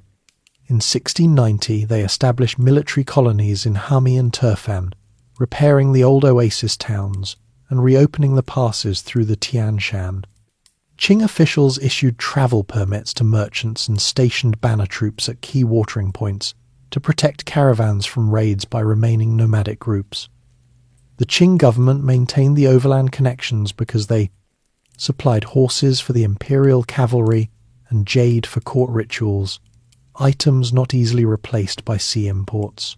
They also encouraged settlement in the northwest by offering land grants to Chinese farmers and Muslim traders from Central Asia. Towns like Yarkand and Kashgar grew under Qing administration, with new mosques and markets built alongside Chinese-style watchtowers. Merchants from Bukhara could now travel under Qing protection as far as the Great Wall, where they exchanged Central Asian wool and dried fruits for bolts of silk produced in Jiangnan workshops. The emperor even sponsored a series of maps that combined Chinese grid systems with information gathered from Muslim astronomers, helping caravans plan safer routes. Cultural exchanges in this period took on new forms.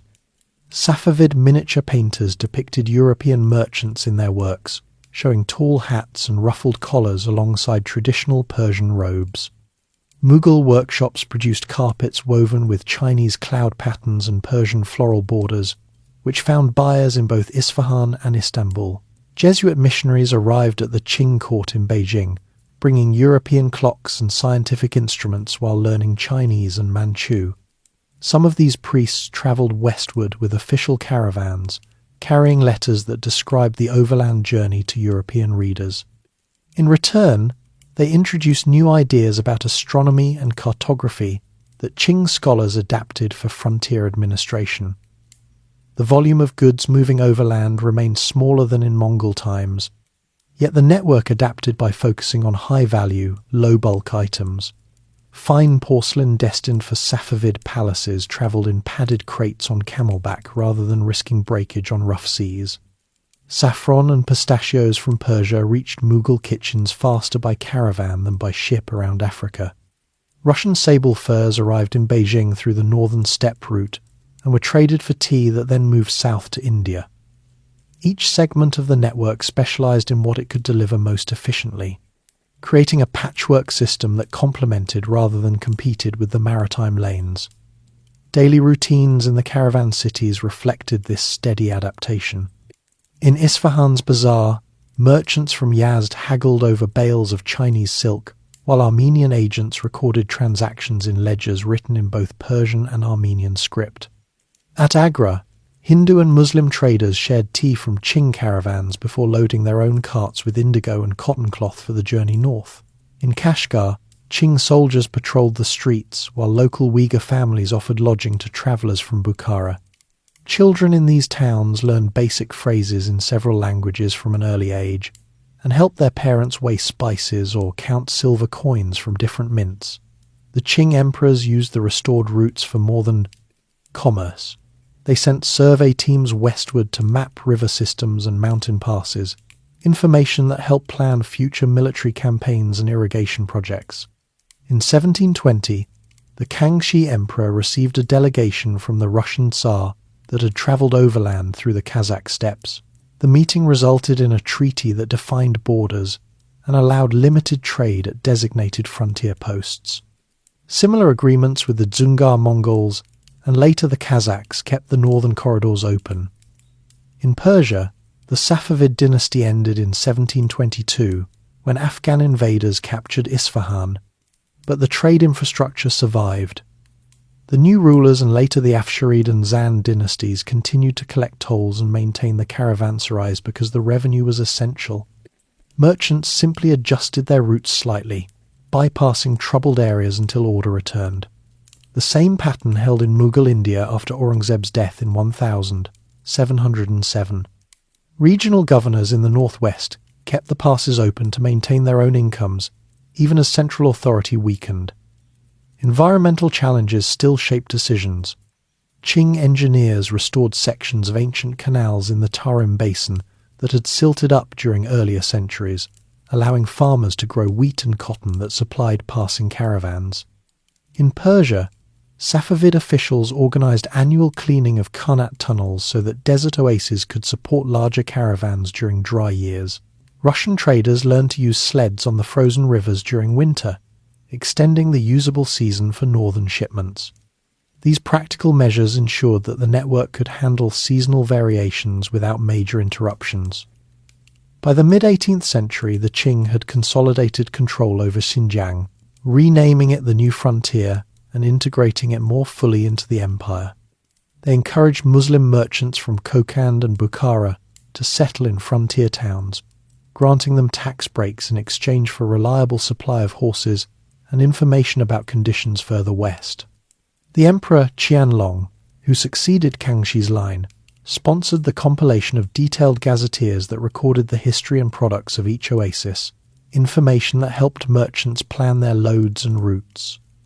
European interest in the overland paths also persisted. French and British agents occasionally joined official caravans to gather intelligence about Chinese markets or to negotiate direct trade agreements. Their reports described the safety of the Qing-controlled segments and the variety of goods still available, which encouraged some investors to fund small overland expeditions even as their companies focused on sea trade in Canton and Calcutta. The human side of these connections involved families building lives across multiple empires. A merchant born in Isfahan might spend his youth learning Arabic and Persian in a madrasa, then travel to Mughal Lahore to study Indian accounting methods, and finally settle in a Qing border town where he raised children fluent in Turkic dialects. Such individuals carried not only goods but also recipes, stories, and medical knowledge that mixed with local traditions. Women in these families often managed household accounts and hosted travellers, creating informal networks that smoothed negotiations between different cultural groups. Religious institutions continued to provide support. Sufi shrines along the Persian routes offered shelter to Muslim traders, while Buddhist temples in Qing-controlled oases housed monks who copied texts brought by pilgrims from India. Armenian churches in New Julfa and Jesuit chapels in Beijing served smaller communities but welcomed any traveller in need. These shared spaces allowed people of different faiths to exchange practical advice about road conditions and market prices without formal diplomacy. The period marked a time when the Silk Road operated as one thread in a larger web of global exchange. Overland caravans handled items that required speed or direct access to inland markets, while ships carried bulk commodities between coastal ports. The Safavid and Qing administrations each contributed stability at opposite ends of the network, and the Mughals and Russians added important connecting segments. Together they kept the ancient paths functional, even as the centre of world commerce shifted toward the oceans. This adaptation showed the resilience of the routes. Merchants who had once relied solely on camels now sometimes combined overland legs with short sea crossings at the Persian Gulf or Black Sea. Governments invested in roads and maps because the revenue from tolls and the strategic value of secure borders justified the expense. The cultural blending that occurred in the bazaars and caravanserais produced new artistic styles, hybrid cuisines, and shared technical knowledge that enriched societies from Beijing to Istanbul. As the 18th century drew toward its close, the network had settled into a mature form. It no longer dominated global trade, yet it continued to link the interior regions of Asia in ways that sea routes could not duplicate. The Safavid legacy of orderly administration, the Mughal emphasis on cultural patronage, and the Qing system of frontier control each left their mark on how goods and people moved across the continent. These contributions ensured that the Silk Road, though transformed, remained a living corridor of connection rather than a forgotten relic of earlier empires.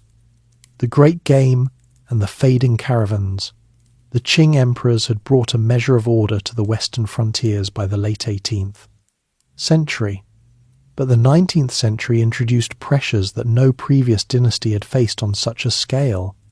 European powers, driven by the Industrial Revolution and new technologies, began to view Central Asia not just as a corridor for silk and spices, but as a strategic arena for political influence and raw materials. In Russia, Tsar Alexander I and his successors looked eastward across the steppes with an eye toward expanding their empire's borders and securing trade routes that could bypass Ottoman control. Russian merchants and Cossack settlers moved into the Kazakh steppes, establishing fortified outposts that gradually became towns like Orenburg and Semipalatinsk. By the 1820s, Russian forces had begun systematic campaigns against the independent khanates of Kokand, Bukhara, and Khiva, citing the need to protect their traders from raids and to open reliable paths for cotton and other goods. These advances alarmed British officials in India, who feared that a Russian presence too close to the Afghan passes could threaten the security of their Indian possessions. The resulting rivalry, known among diplomats as the Great Game, played out through spies, diplomatic missions, and occasional military expeditions rather than open war between the two empires. British agents travelled disguised as merchants or holy men into the mountain kingdoms of the Hindu Kush, mapping passes and assessing the loyalty of local rulers. Russian officers did the same from the north, offering treaties and military advisors to Khans who felt squeezed between the two powers. The Emirate of Bukhara and the Khanate of Khiva tried to balance these influences by playing one side against the other, granting trade concessions to whichever envoy arrived first with better terms. In China, the Qing government faced its own internal and external challenges. The Opium Wars of the 1840s, sparked by British efforts to force open Chinese ports for the opium trade, weakened imperial finances and distracted attention from the western borders. Rebellions such as the Taiping Uprising in the 1850s and the Dungan Revolt in the northwest during the 1860s further strained resources. Local Muslim leaders in Xinjiang declared short-lived independent states, disrupting caravan traffic for years at a time. Qing armies eventually reasserted control under generals like Zhuo Zongtang, but the campaigns consumed vast sums and left the frontier garrisons underfunded. Merchants who had once relied on Qing protection now hired private escorts or rerouted shipments through more stable Russian-controlled areas.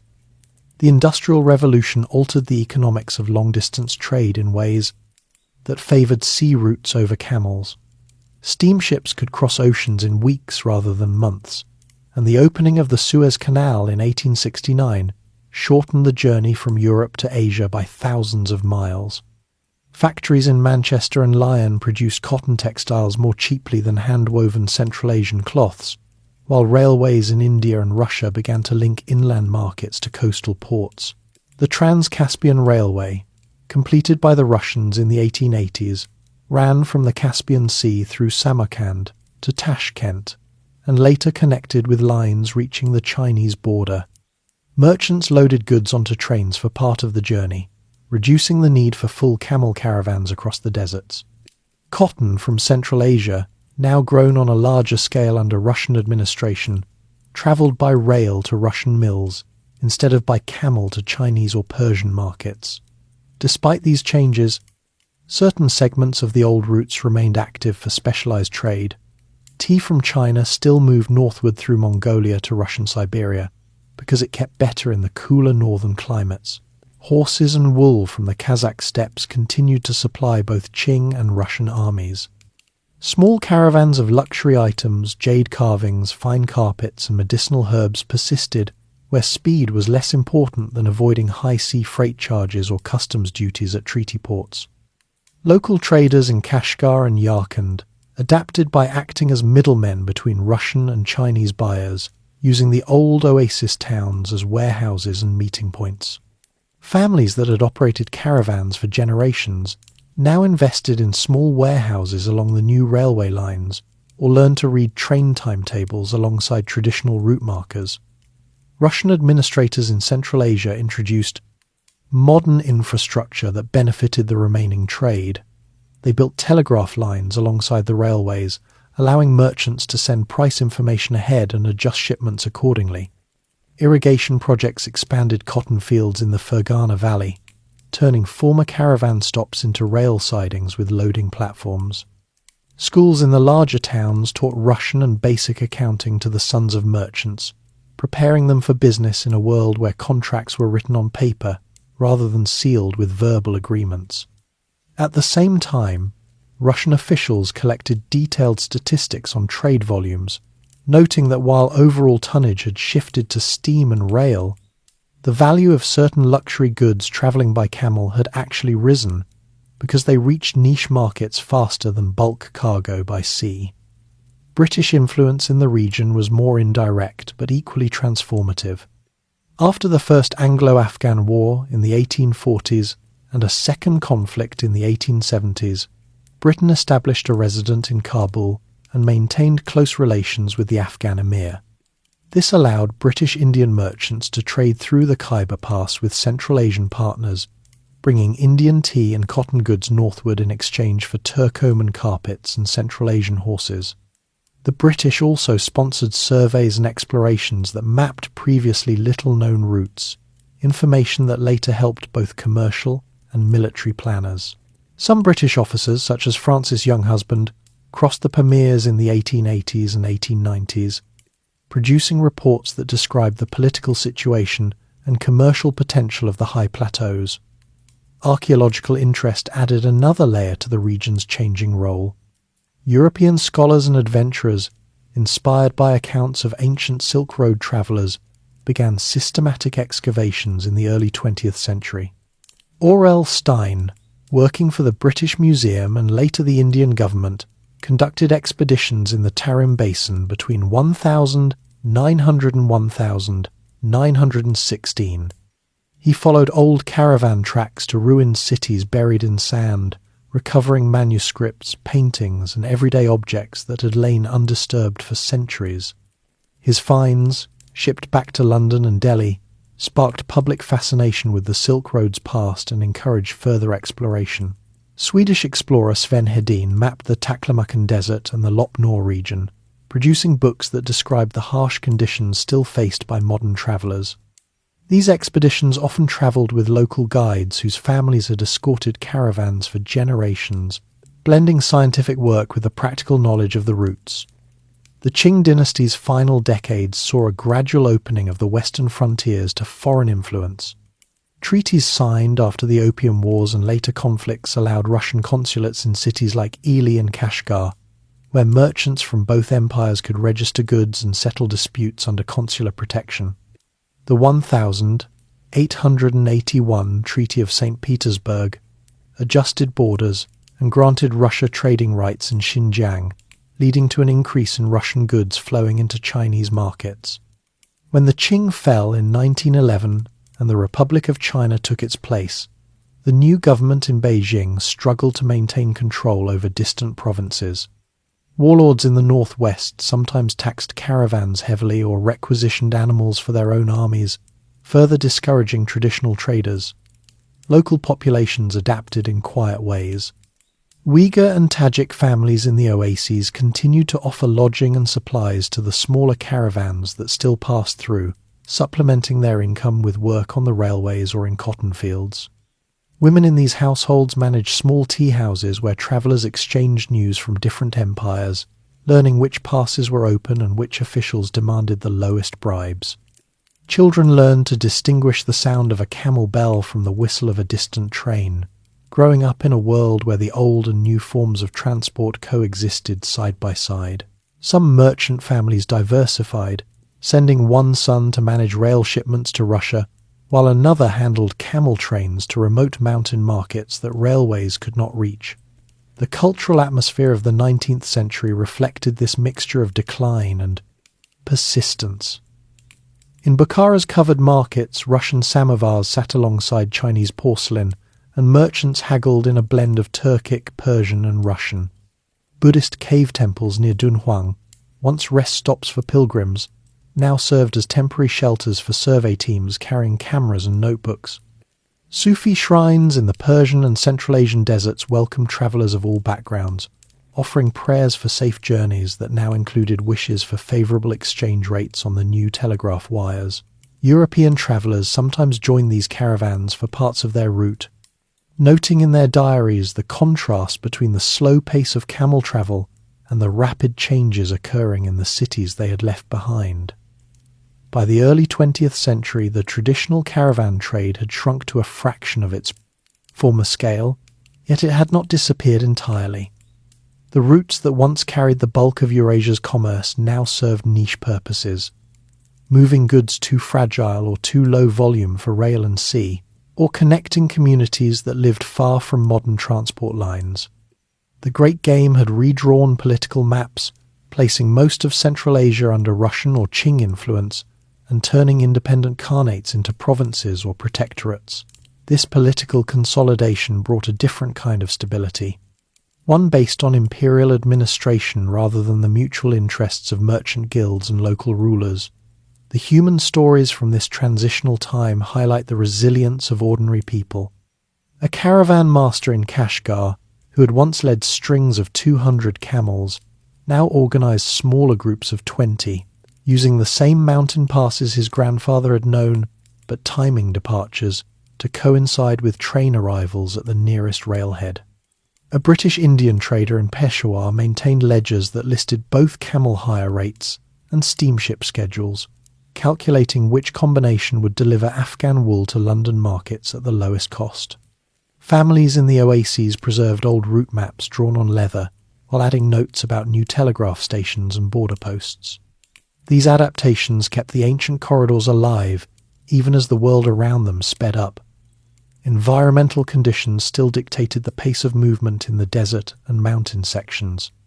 Sandstorms could bury rail sidings as easily as old caravan tracks, and heavy snow in the Pamirs closed passes for weeks regardless of whether travellers rode camels or rode in railway cars to the foothills. Local herders continued to supply fodder and fresh animals, maintaining economic links between nomadic and settled populations that had existed for centuries. Russian and British engineers occasionally surveyed these areas for possible rail extensions, but the high costs and difficult terrain kept many stretches dependent on traditional transport well into the 20th century. The period also saw the beginning of organised tourism and cultural preservation efforts. Wealthy Europeans and Americans, inspired by the published accounts of explorers, hired guides to retrace parts of the Silk Road for leisure. They stayed in converted caravanserais that now offered beds and European-style meals alongside the usual tea and flatbread. Local authorities in both Russian and Chinese territories recognized the potential revenue from such visitors and began to protect certain historic sites from looting. This new interest in the past helped ensure that the physical remains of the old trade routes, watchtowers, cave paintings, and ruined cities would survive for future study. As the 19th century closed and the 20th began, the Silk Road had entered its modern phase. The empires that had once risen and fallen along its length were now largely replaced by colonial administrations or weakened central governments struggling to adapt to industrial changes. Trade continued, but in altered forms and reduced volumes, the Great Game had left a legacy of detailed maps and political boundaries that would shape the region for decades. Yet the quiet movement of people and goods along the old paths persisted, carrying not only merchandise but also ideas, languages, and family connections that linked distant communities. The caravans had grown smaller and fewer, but the network they followed remained a living reminder of the long history of connection across the vast interior of Asia. Revolution, Cold War closure, and the 20th century quiet. The political upheavals of the early 20th century continued to reshape the old caravan corridors, even after the formal end of imperial rule in many regions. In 1911, the Qing dynasty collapsed, and the new Republic of China struggled to govern the distant western provinces.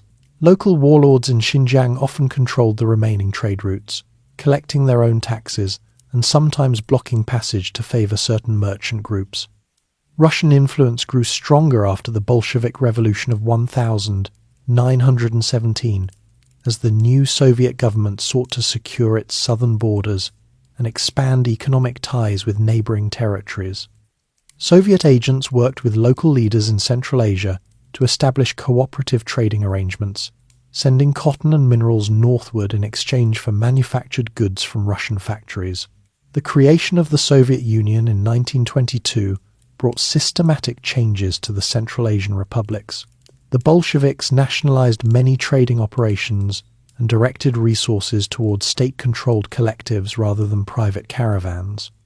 Railways expanded further, linking Tashkent and Alma-Ata with Moscow and allowing bulk shipments that made long camel journeys less necessary for most goods. Border controls tightened, with passports and customs inspections required even for short crossings between Soviet territories and the Chinese side. Merchants who had once moved freely now needed official permits, and many smaller operators found the new regulations too costly or restrictive. Some families shifted their business to local markets. selling wool or dried fruits within the Soviet system, rather than attempting the full journey to Chinese cities. In China, the Republican period gave way to further conflict when Japanese forces invaded in the 1930s. The nationalist government under Chiang Kai-shek focused its resources on the Eastern Front, leaving the Northwest even more isolated. During World War II, the Soviet Union supplied some aid to China through overland routes across Xinjiang, sending trucks and aircraft parts along rough roads that followed parts of the old Silk Road paths. These shipments were limited and temporary, ending when the war concluded in 1945. The Chinese Civil War resumed afterward, and in 1949 the Communist Party established the People's Republic of China.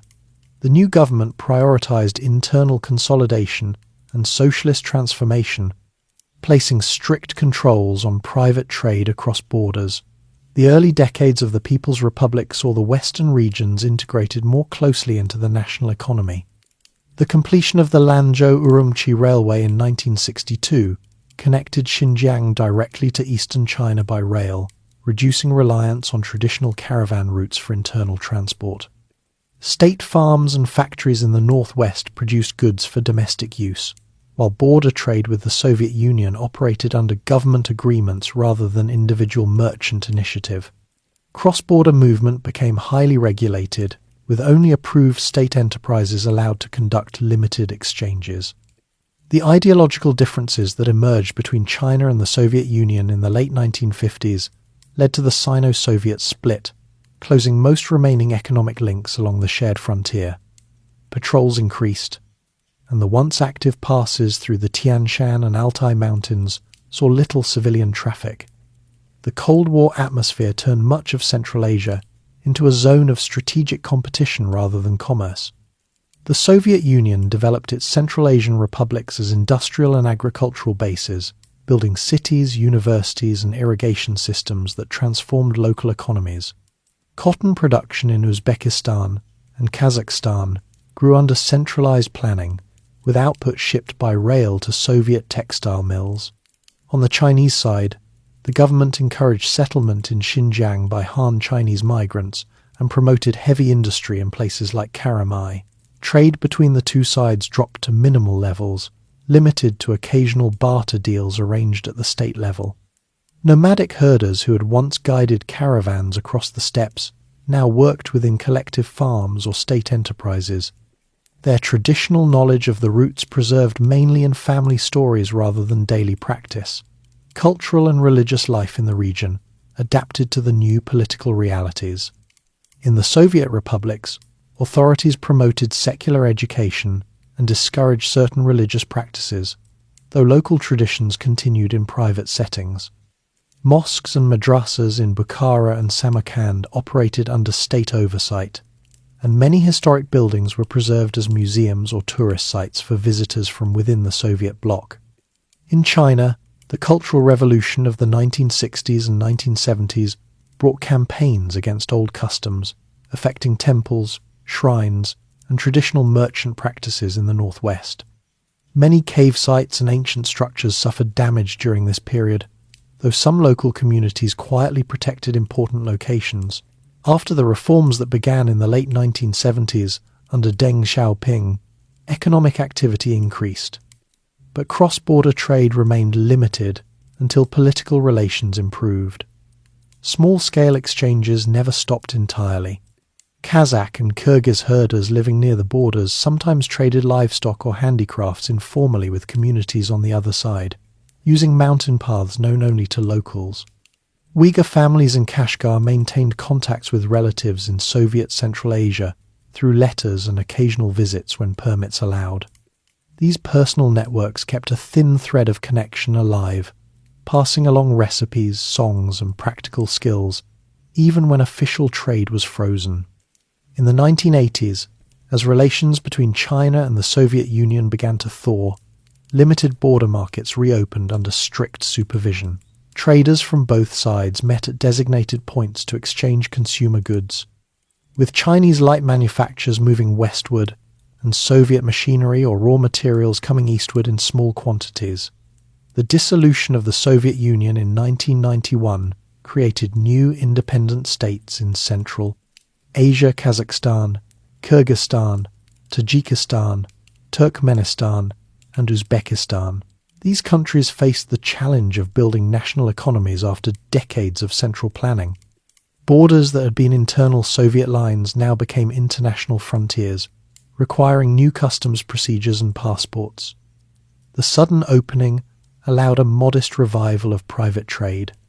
Merchants from China began travelling to Almaty and Bishkek with consumer goods, while Central Asian traders brought raw materials and agricultural products to markets in Urumqi and Kashgar. New bus services and improved roads facilitated shorter journeys, though the full overland route to Europe remained impractical for most private operators because of poor infrastructure and political uncertainties. International organizations and neighboring countries explored ways to reconnect the region. The Asian Development Bank supported projects to improve road and rail links across Central Asia, aiming to create modern transport corridors that could link the landlocked states to global markets. China participated in these discussions, seeing potential for its own western provinces to benefit from better connections. In the 1990s and early 2000s, energy resources became a major focus. Pipelines carried oil and gas from Kazakhstan and Turkmenistan to China, following routes that roughly paralleled ancient caravan paths but used modern technology for continuous flow rather than seasonal transport. These projects brought investment and jobs to the region, while tying the economies more closely together. Daily life in the oasis towns and border cities reflected the gradual shift from isolation to limited openness. Markets in Kashgar once again featured stalls with goods from multiple countries, though the volume remained modest compared to coastal ports. Families that had worked in state enterprises began to open small shops or transport businesses, using trucks instead of camels for local hauls. Young people learned Russian or English in addition to their native languages, preparing for opportunities in cross-border commerce or tourism. Historic sites started to attract visitors from within China and from the new Central Asian republics, with some old caravanserais restored as cultural centres or simple guest houses. Environmental conditions in the region continued to influence activity. Desertification and water shortages affected farming in the Tarim Basin, prompting government projects to improve irrigation and plant shelter belts. In the mountain areas, melting glaciers altered water flows, requiring new management agreements between neighbouring states. These practical challenges reminded residents that the land still shaped movement, even when modern vehicles replaced pack animals. By the early years of the 21st century, the old Silk Road corridors had become quiet backwaters in global commerce. Most international trade moved by sea or by air, with rail and road links serving mainly regional needs. Yet the physical infrastructure of roads, railways and pipelines that followed the general direction of the ancient routes provided a foundation for something larger. Governments in the region recognized the potential value of their geographic position between major economic centers. China, with its growing economy and interest in secure energy supplies and new markets, began to look westward with fresh attention. Central Asian leaders saw opportunities to reduce their dependence on any single partner by developing multiple connections. The human legacy of the earlier trade eras remained visible in the languages spoken, the foods prepared, and the architectural styles of old city quarters. Elders in Bukhara or Turfan could still describe the routes their grandparents had known, pointing out passes or wells that no longer appeared on modern maps. Younger generations studied the history in school, learning about Jiang Qian, Marco Polo, and the great empires that had once depended on these paths. This shared memory created a sense of regional identity that transcended the new national borders. The 20th century had closed most of the traditional caravan traffic, replacing it with state-directed exchanges and modern transport. Ideological divisions, world wars, and the priorities of industrial economies had pushed the overland routes into the background. Yet the corridors themselves endured as lines on the map and as lived spaces where people continued to move, trade, and connect in smaller ways. The quiet persistence of these links set the stage for renewed interest when larger economic forces and political visions turned attention back to the interior of the continent. The old network, though diminished, had never been completely erased, and its physical traces and cultural echoes provided a ready framework for those who would later propose building upon it once again. The Belt and Road Initiative and the Modern Revival. The turn of the 21st century brought a new chapter when China's economy grew rapidly after the reforms of the late 1970s. By the 2010s, Chinese leaders looked for ways to secure energy supplies, open new markets, and connect the less developed Western regions more closely with the rest of the country and with neighbouring states. In September 2013, during a speech at Nazarbayev University in Astana, Kazakhstan, President Xi Jinping proposed the Silk Road economic belt.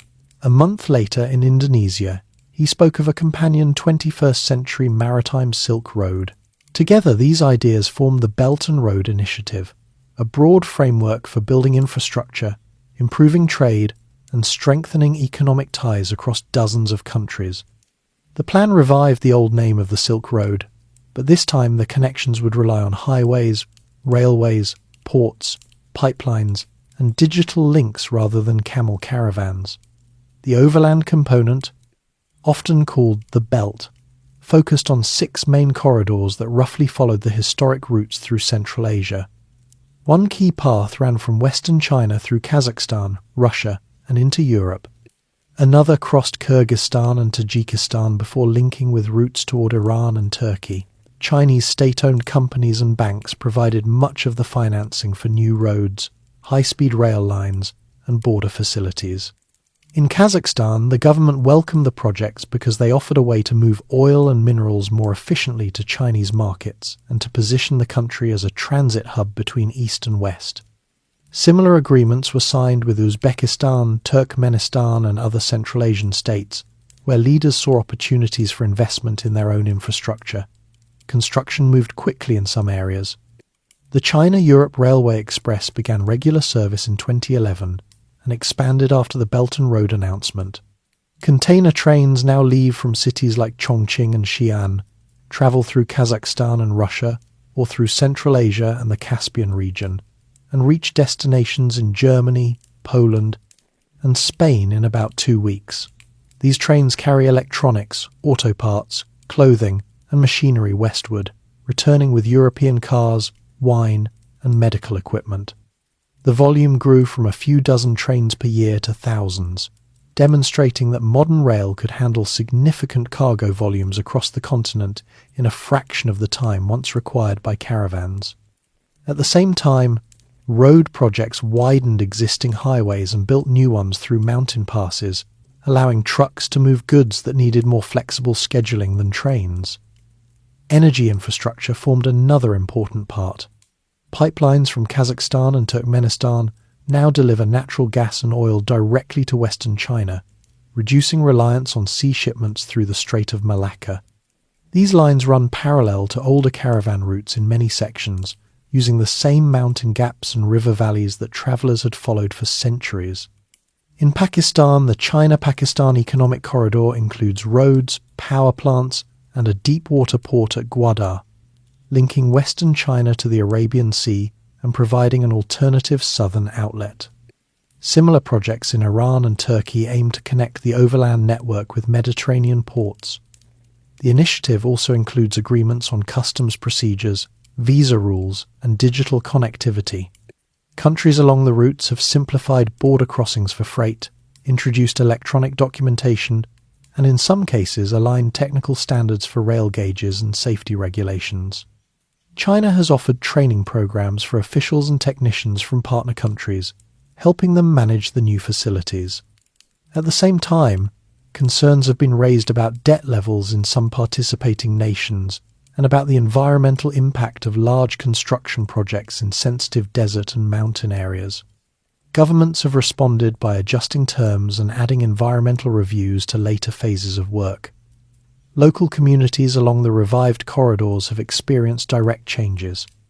In Kashgar and Korgos on the Chinese side, New free trade zones and logistics parks have created jobs in warehousing, transport and services. Truck drivers and rail workers now move goods that once travelled by camel, while small businesses supply food, fuel and lodging to the crews. In Almaty and Tashkent, markets once again see a steady flow of Chinese consumer goods alongside local products heading eastward. Families that preserved stories of their ancestors' caravan trade sometimes find new roles, guiding tour groups or working in cultural heritage projects tied to the initiative. Younger people study logistics, engineering, and foreign languages to participate in the expanded economy. Tourism has grown alongside commerce. Travellers from China and other countries visit restored sections of the old Silk Road, staying in modern hotels built near historic sites such as the Mogao Caves or the ruins of ancient cities in Uzbekistan. Some tours follow the exact paths described in historical accounts, using buses or jeeps instead of camels but stopping at the same oases for rest. These visitors learn about the region's layered past while contributing to local economies through spending on guides, meals, and souvenirs. Cultural festivals in cities like Samarkand and Dunhuang celebrate the shared heritage, featuring music, dance, and food from multiple traditions that once met along the routes. The maritime component of the initiative complements the land corridors by developing port facilities in Southeast Asia, South Asia, East Africa, and Europe. Chinese companies have helped upgrade or build ports in Sri Lanka, Pakistan, Djibouti, and Greece, creating a network that allows goods to move smoothly between sea and land routes. A manufacturer in Chongqing can ship parts by rail to a Central Asian hub, then continue by sea from a Persian Gulf port, or send finished products directly by train to Duisburg in Germany. This combined approach offers flexibility and resilience when one route faces delays from weather, politics, or maintenance. International reactions have varied. Many governments in Asia, Africa, and Europe have signed memorandums of understanding and participated in forums hosted by China. The Asian Infrastructure Investment Bank, launched in 2016, provides additional financing alongside traditional institutions like the World Bank. At the same time, some countries and analysts have expressed caution about strategic influence, transparency of contracts, and the balance between economic benefits and political ties. These discussions have led to adjustments in project terms and greater emphasis on local participation in planning. Environmental considerations have become more prominent as construction advances. Projects now often include measures to protect water resources in arid zones, reduce dust in desert areas, and minimize disruption to wildlife migration paths in the mountains. Chinese and partner country scientists conduct joint studies on sustainable development along the corridors, drawing lessons from centuries of human adaptation to the same landscapes. In some places, solar and wind power installations support the new infrastructure, providing cleaner energy for rail yards and logistics centres. The human dimension remains central. Truck drivers on the new highways share stories with colleagues from different countries at rest stops, much as caravan merchants once did around campfires. Engineers from Beijing work alongside local teams in Dushanbe or Astana, exchanging technical knowledge while learning about regional customs. Families in border towns host visitors from partner nations, preparing meals that blend Chinese, Central Asian, and sometimes European ingredients. Children in schools along the routes study maps that show both the ancient Silk Road and the modern corridors, learning that their region sits at the centre of a renewed network of connection. By the late 2010s and into the 2020s, the Belt and Road Initiative had become a major feature of global infrastructure development. Hundreds of projects were underway or completed, involving more than 140 countries and international organisations. Trade volumes along the land corridors continued to rise, though still far below the scale of maritime shipping. The initiative also spurred related efforts in digital connectivity, with fibre optic cables and data centres following similar geographic paths to support e-commerce and communication. The revival did not restore the exact conditions of earlier centuries. Modern transport moves containers rather than individual bolts of silk, and decisions are made by governments and large companies rather than independent merchants. Yet the fundamental idea remains similar, using the geography of Central Asia to link distant economies for mutual benefit. The old caravan routes provided the mental and sometimes the physical map for these new projects. Ancient passes through the Pamirs or the Tian Shan now carry high-voltage power lines or paved highways, while railway tracks run near the dried beds of rivers that once guided travellers. Political and economic shifts continue to influence progress. The COVID-19 pandemic in 2020 temporarily slowed construction and trade, but rail services resumed quickly as an alternative to congested sea routes. Geopolitical tensions have led some countries to review their level of participation, while others have deepened involvement through additional agreements. The initiative has also inspired competing proposals, such as the European Union's Global Gateway and the United States' Build Back Better world effort, creating a broader international focus on infrastructure in developing regions. In the western Chinese provinces, the effects have been visible in daily life. Urumqi has grown into a major logistics centre, with new airports and rail terminals. Smaller towns along the corridors have seen improved roads, schools and hospitals funded through related development programs. Farmers in oasis areas supply fresh produce to the growing population of workers and travellers. The cultural atmosphere mixes tradition with modernity. Evening markets in Kashgar sell both handmade carpets and imported electronics, while musicians perform old Silk Road melodies on instruments updated with contemporary amplification. Central Asian capitals have experienced similar transformations. New office buildings and hotels in Astana and Tashkent host international conferences on trade and connectivity. Universities offer courses in logistics and international relations, preparing students for careers in the expanded networks. Rural communities near the routes benefit from better access to markets for their livestock and crops. Though challenges remain in balancing development with preservation of traditional ways of life, the modern revival has also brought renewed scholarly and public interest in the historical Silk Road. Museums in China, Kazakhstan and Uzbekistan have opened or expanded exhibits featuring artifacts from earlier eras alongside displays about current projects. Books, documentaries and exhibitions trace the continuity from Jiang Qian's missions to today's container trains. This awareness helps build public support for the initiative by connecting it to a shared regional heritage that predates modern nation-states. As the third decade of the 21st century progresses, the Belt and Road corridors continue to evolve. Some projects have faced delays or renegotiations, while others have exceeded expectations in volume and impact.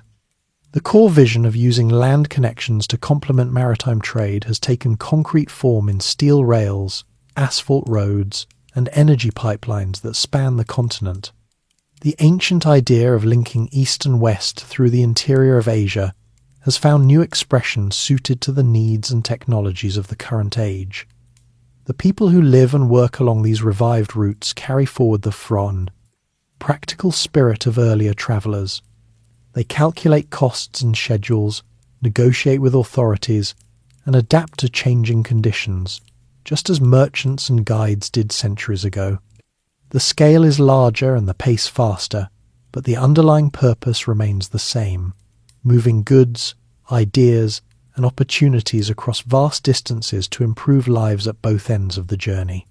In this way, the Silk Road, once carried on the backs of camels and the shoulders of men, now travels on wheels, rails, and cables, yet still serves as a bridge between distant societies in an interconnected world. The corridors that had grown through years of steady construction and careful adjustment stood by the later part of the decade as a functioning network that linked manufacturing centres in East Asia with markets in Europe, resource regions in Central Asia and Africa, and ports along multiple sea routes. Rail services operated on predictable schedules, moving containers of electronics, machinery, clothing, and specialty foods in both directions. Energy lines delivered oil, gas, and increasing amounts of renewable power to support industries and households across wide areas. Digital systems allowed real-time coordination of shipments, customs clearance, and market information, reducing the uncertainties that once made long-distance trade a high-risk venture. These elements work together to form a practical system suited to the scale and speed of contemporary economies, while still following the broad geographic outlines that had guided travellers since the time of the Han Dynasty. Trade. Volumes reflected the accumulated impact of these links. The China-Europe Railway Express and related services carried millions of 20-foot equivalent units annually, with growth continuing even when global conditions introduced new tariffs or supply disruptions. Central Asian republics maintained strong commercial ties with China, exchanging energy resources and raw materials for manufactured goods and technology. Projects in metals processing, renewable energy, and logistics created jobs and added value in regions that had previously depended mainly on raw exports. The wider involvement of African and Middle Eastern countries added further balance, allowing resources and finished products to move along complementary paths that reduced dependence on any single corridor. The emphasis on sustainability had become an integral part of operations rather than an afterthought. Solar and wind installations in desert and steppe areas supplied clean power to rail yards, warehouses, and nearby communities. Water management practices improved through joint monitoring and the restoration of traditional irrigation methods alongside modern techniques. Road and rail construction incorporated measures to protect wildlife corridors and stabilize fragile soils.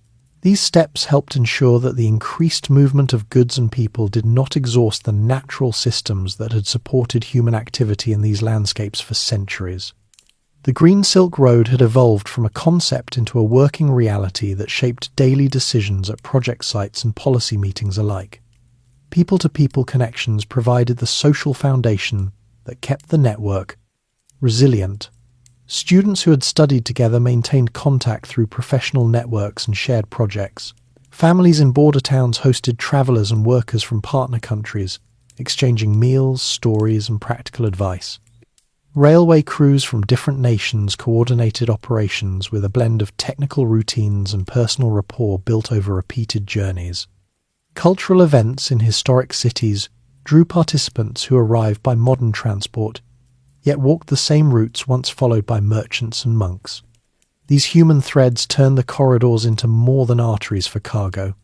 They became pathways where individuals from distant places met, learned, and formed relationships that endured beyond any single shipment or contract. The long history of the Silk Road offered a useful perspective on the changes of the current era. Earlier periods had seen the routes rise and fall with the fortunes of empires, the invention of new transport methods, and shifts in global demand. The Han expansion, the Mongol unification, the Tang Golden Age, the Timurid revival, and the modern industrial transformations each brought different forms of connection while facing their own challenges of politics, environment, and technology. The network had never remained static. It had always adapted through the practical efforts of merchants, officials, travellers, and local communities who found ways to keep goods and ideas moving despite obstacles. The contemporary corridors followed the same pattern, absorbing pressures from trade tensions, debt concerns, and environmental limits while continuing to serve their core purpose. Looking forward, the network appeared likely to keep evolving, rather than reaching any final shape. Advances in electric and autonomous freight transport could lower costs and emissions further. Expanded digital services might open participation to even smaller businesses and remote communities. Continued emphasis on skills development and technology transfer would help ensure that benefits spread more widely. At the same time, the physical geography of Central Asia would remain a constant, channeling movement through the same mountain passes, river valleys, and oasis chains that had shaped trade for over 2 millennia. The combination of ancient roots and modern capabilities created a foundation that could support further growth while remaining responsive to changing global needs. The human dimension would continue to matter most. The drivers, engineers, farmers, students, and families whose daily work and lives intersected with the corridors carried forward the same spirit of practical cooperation that had sustained the Silk Road through every previous era. They calculated routes and schedules, negotiated terms, solved problems on the ground, and built relationships that crossed borders and cultures. In doing so, they kept alive the quiet continuity of exchange that had first linked distant civilizations when Zhang Qian returned from his Western mission more than 2,000 years ago. The story of the Silk Road is ultimately a story of ordinary people making choices that connected larger worlds. Merchants risked long journeys for profit and discovery. Rulers balanced security with the revenue that safe passage brought. Monks and scholars carried ideas alongside goods. Families adapted their lives to the rhythms of arrival and departure. In every age, the route succeeded when cooperation outweighed conflict and when practical benefits encouraged openness. The modern revival has followed the same logic, using new tools and larger scales yet resting on the same human foundations. As the decade draws toward its close, the corridors stand as a living bridge across continents and across time. They carry containers and data where once camel bells sounded. They transmit power from sun and wind where travellers once sought scarce wells. They link classrooms and festivals where earlier meetings happened around campfires. The scale has grown and the pace has quickened, but the essential purpose endures: to move resources, knowledge, and opportunities so that distant societies can meet their needs and enrich one another. The ancient network that began with tentative threads of silk and information has become a multifaceted system of rail, road, pipe, cable, and human connection. It has weathered empires, technologies, and global shifts because it has always served a basic human impulse to reach beyond immediate horizons. In the present day, it continues to do so, adapting to new realities while preserving the geographic and cultural memory of the paths that first joined East and West. The Silk Road, in all its forms, reminds us that connection across vast distances is possible when people choose to build and maintain it. The corridors of today, like those of the past, depend on the daily efforts of countless individuals who keep the routes open, the goods moving, and the conversations alive. Their work sustains a bridge that has lasted for centuries and that still carries the quiet promise of shared futures across the heart of the continent. As the lights of distant cities flicker along the rail lines and the wind moves through turbine blades in the steppes, the long journey of exchange continues in its latest chapter. The threads that once bound civilizations through patience and endurance now weave through steel and silicon, yet they still tie humanity together in the same enduring pattern of movement, adaptation, and mutual benefit.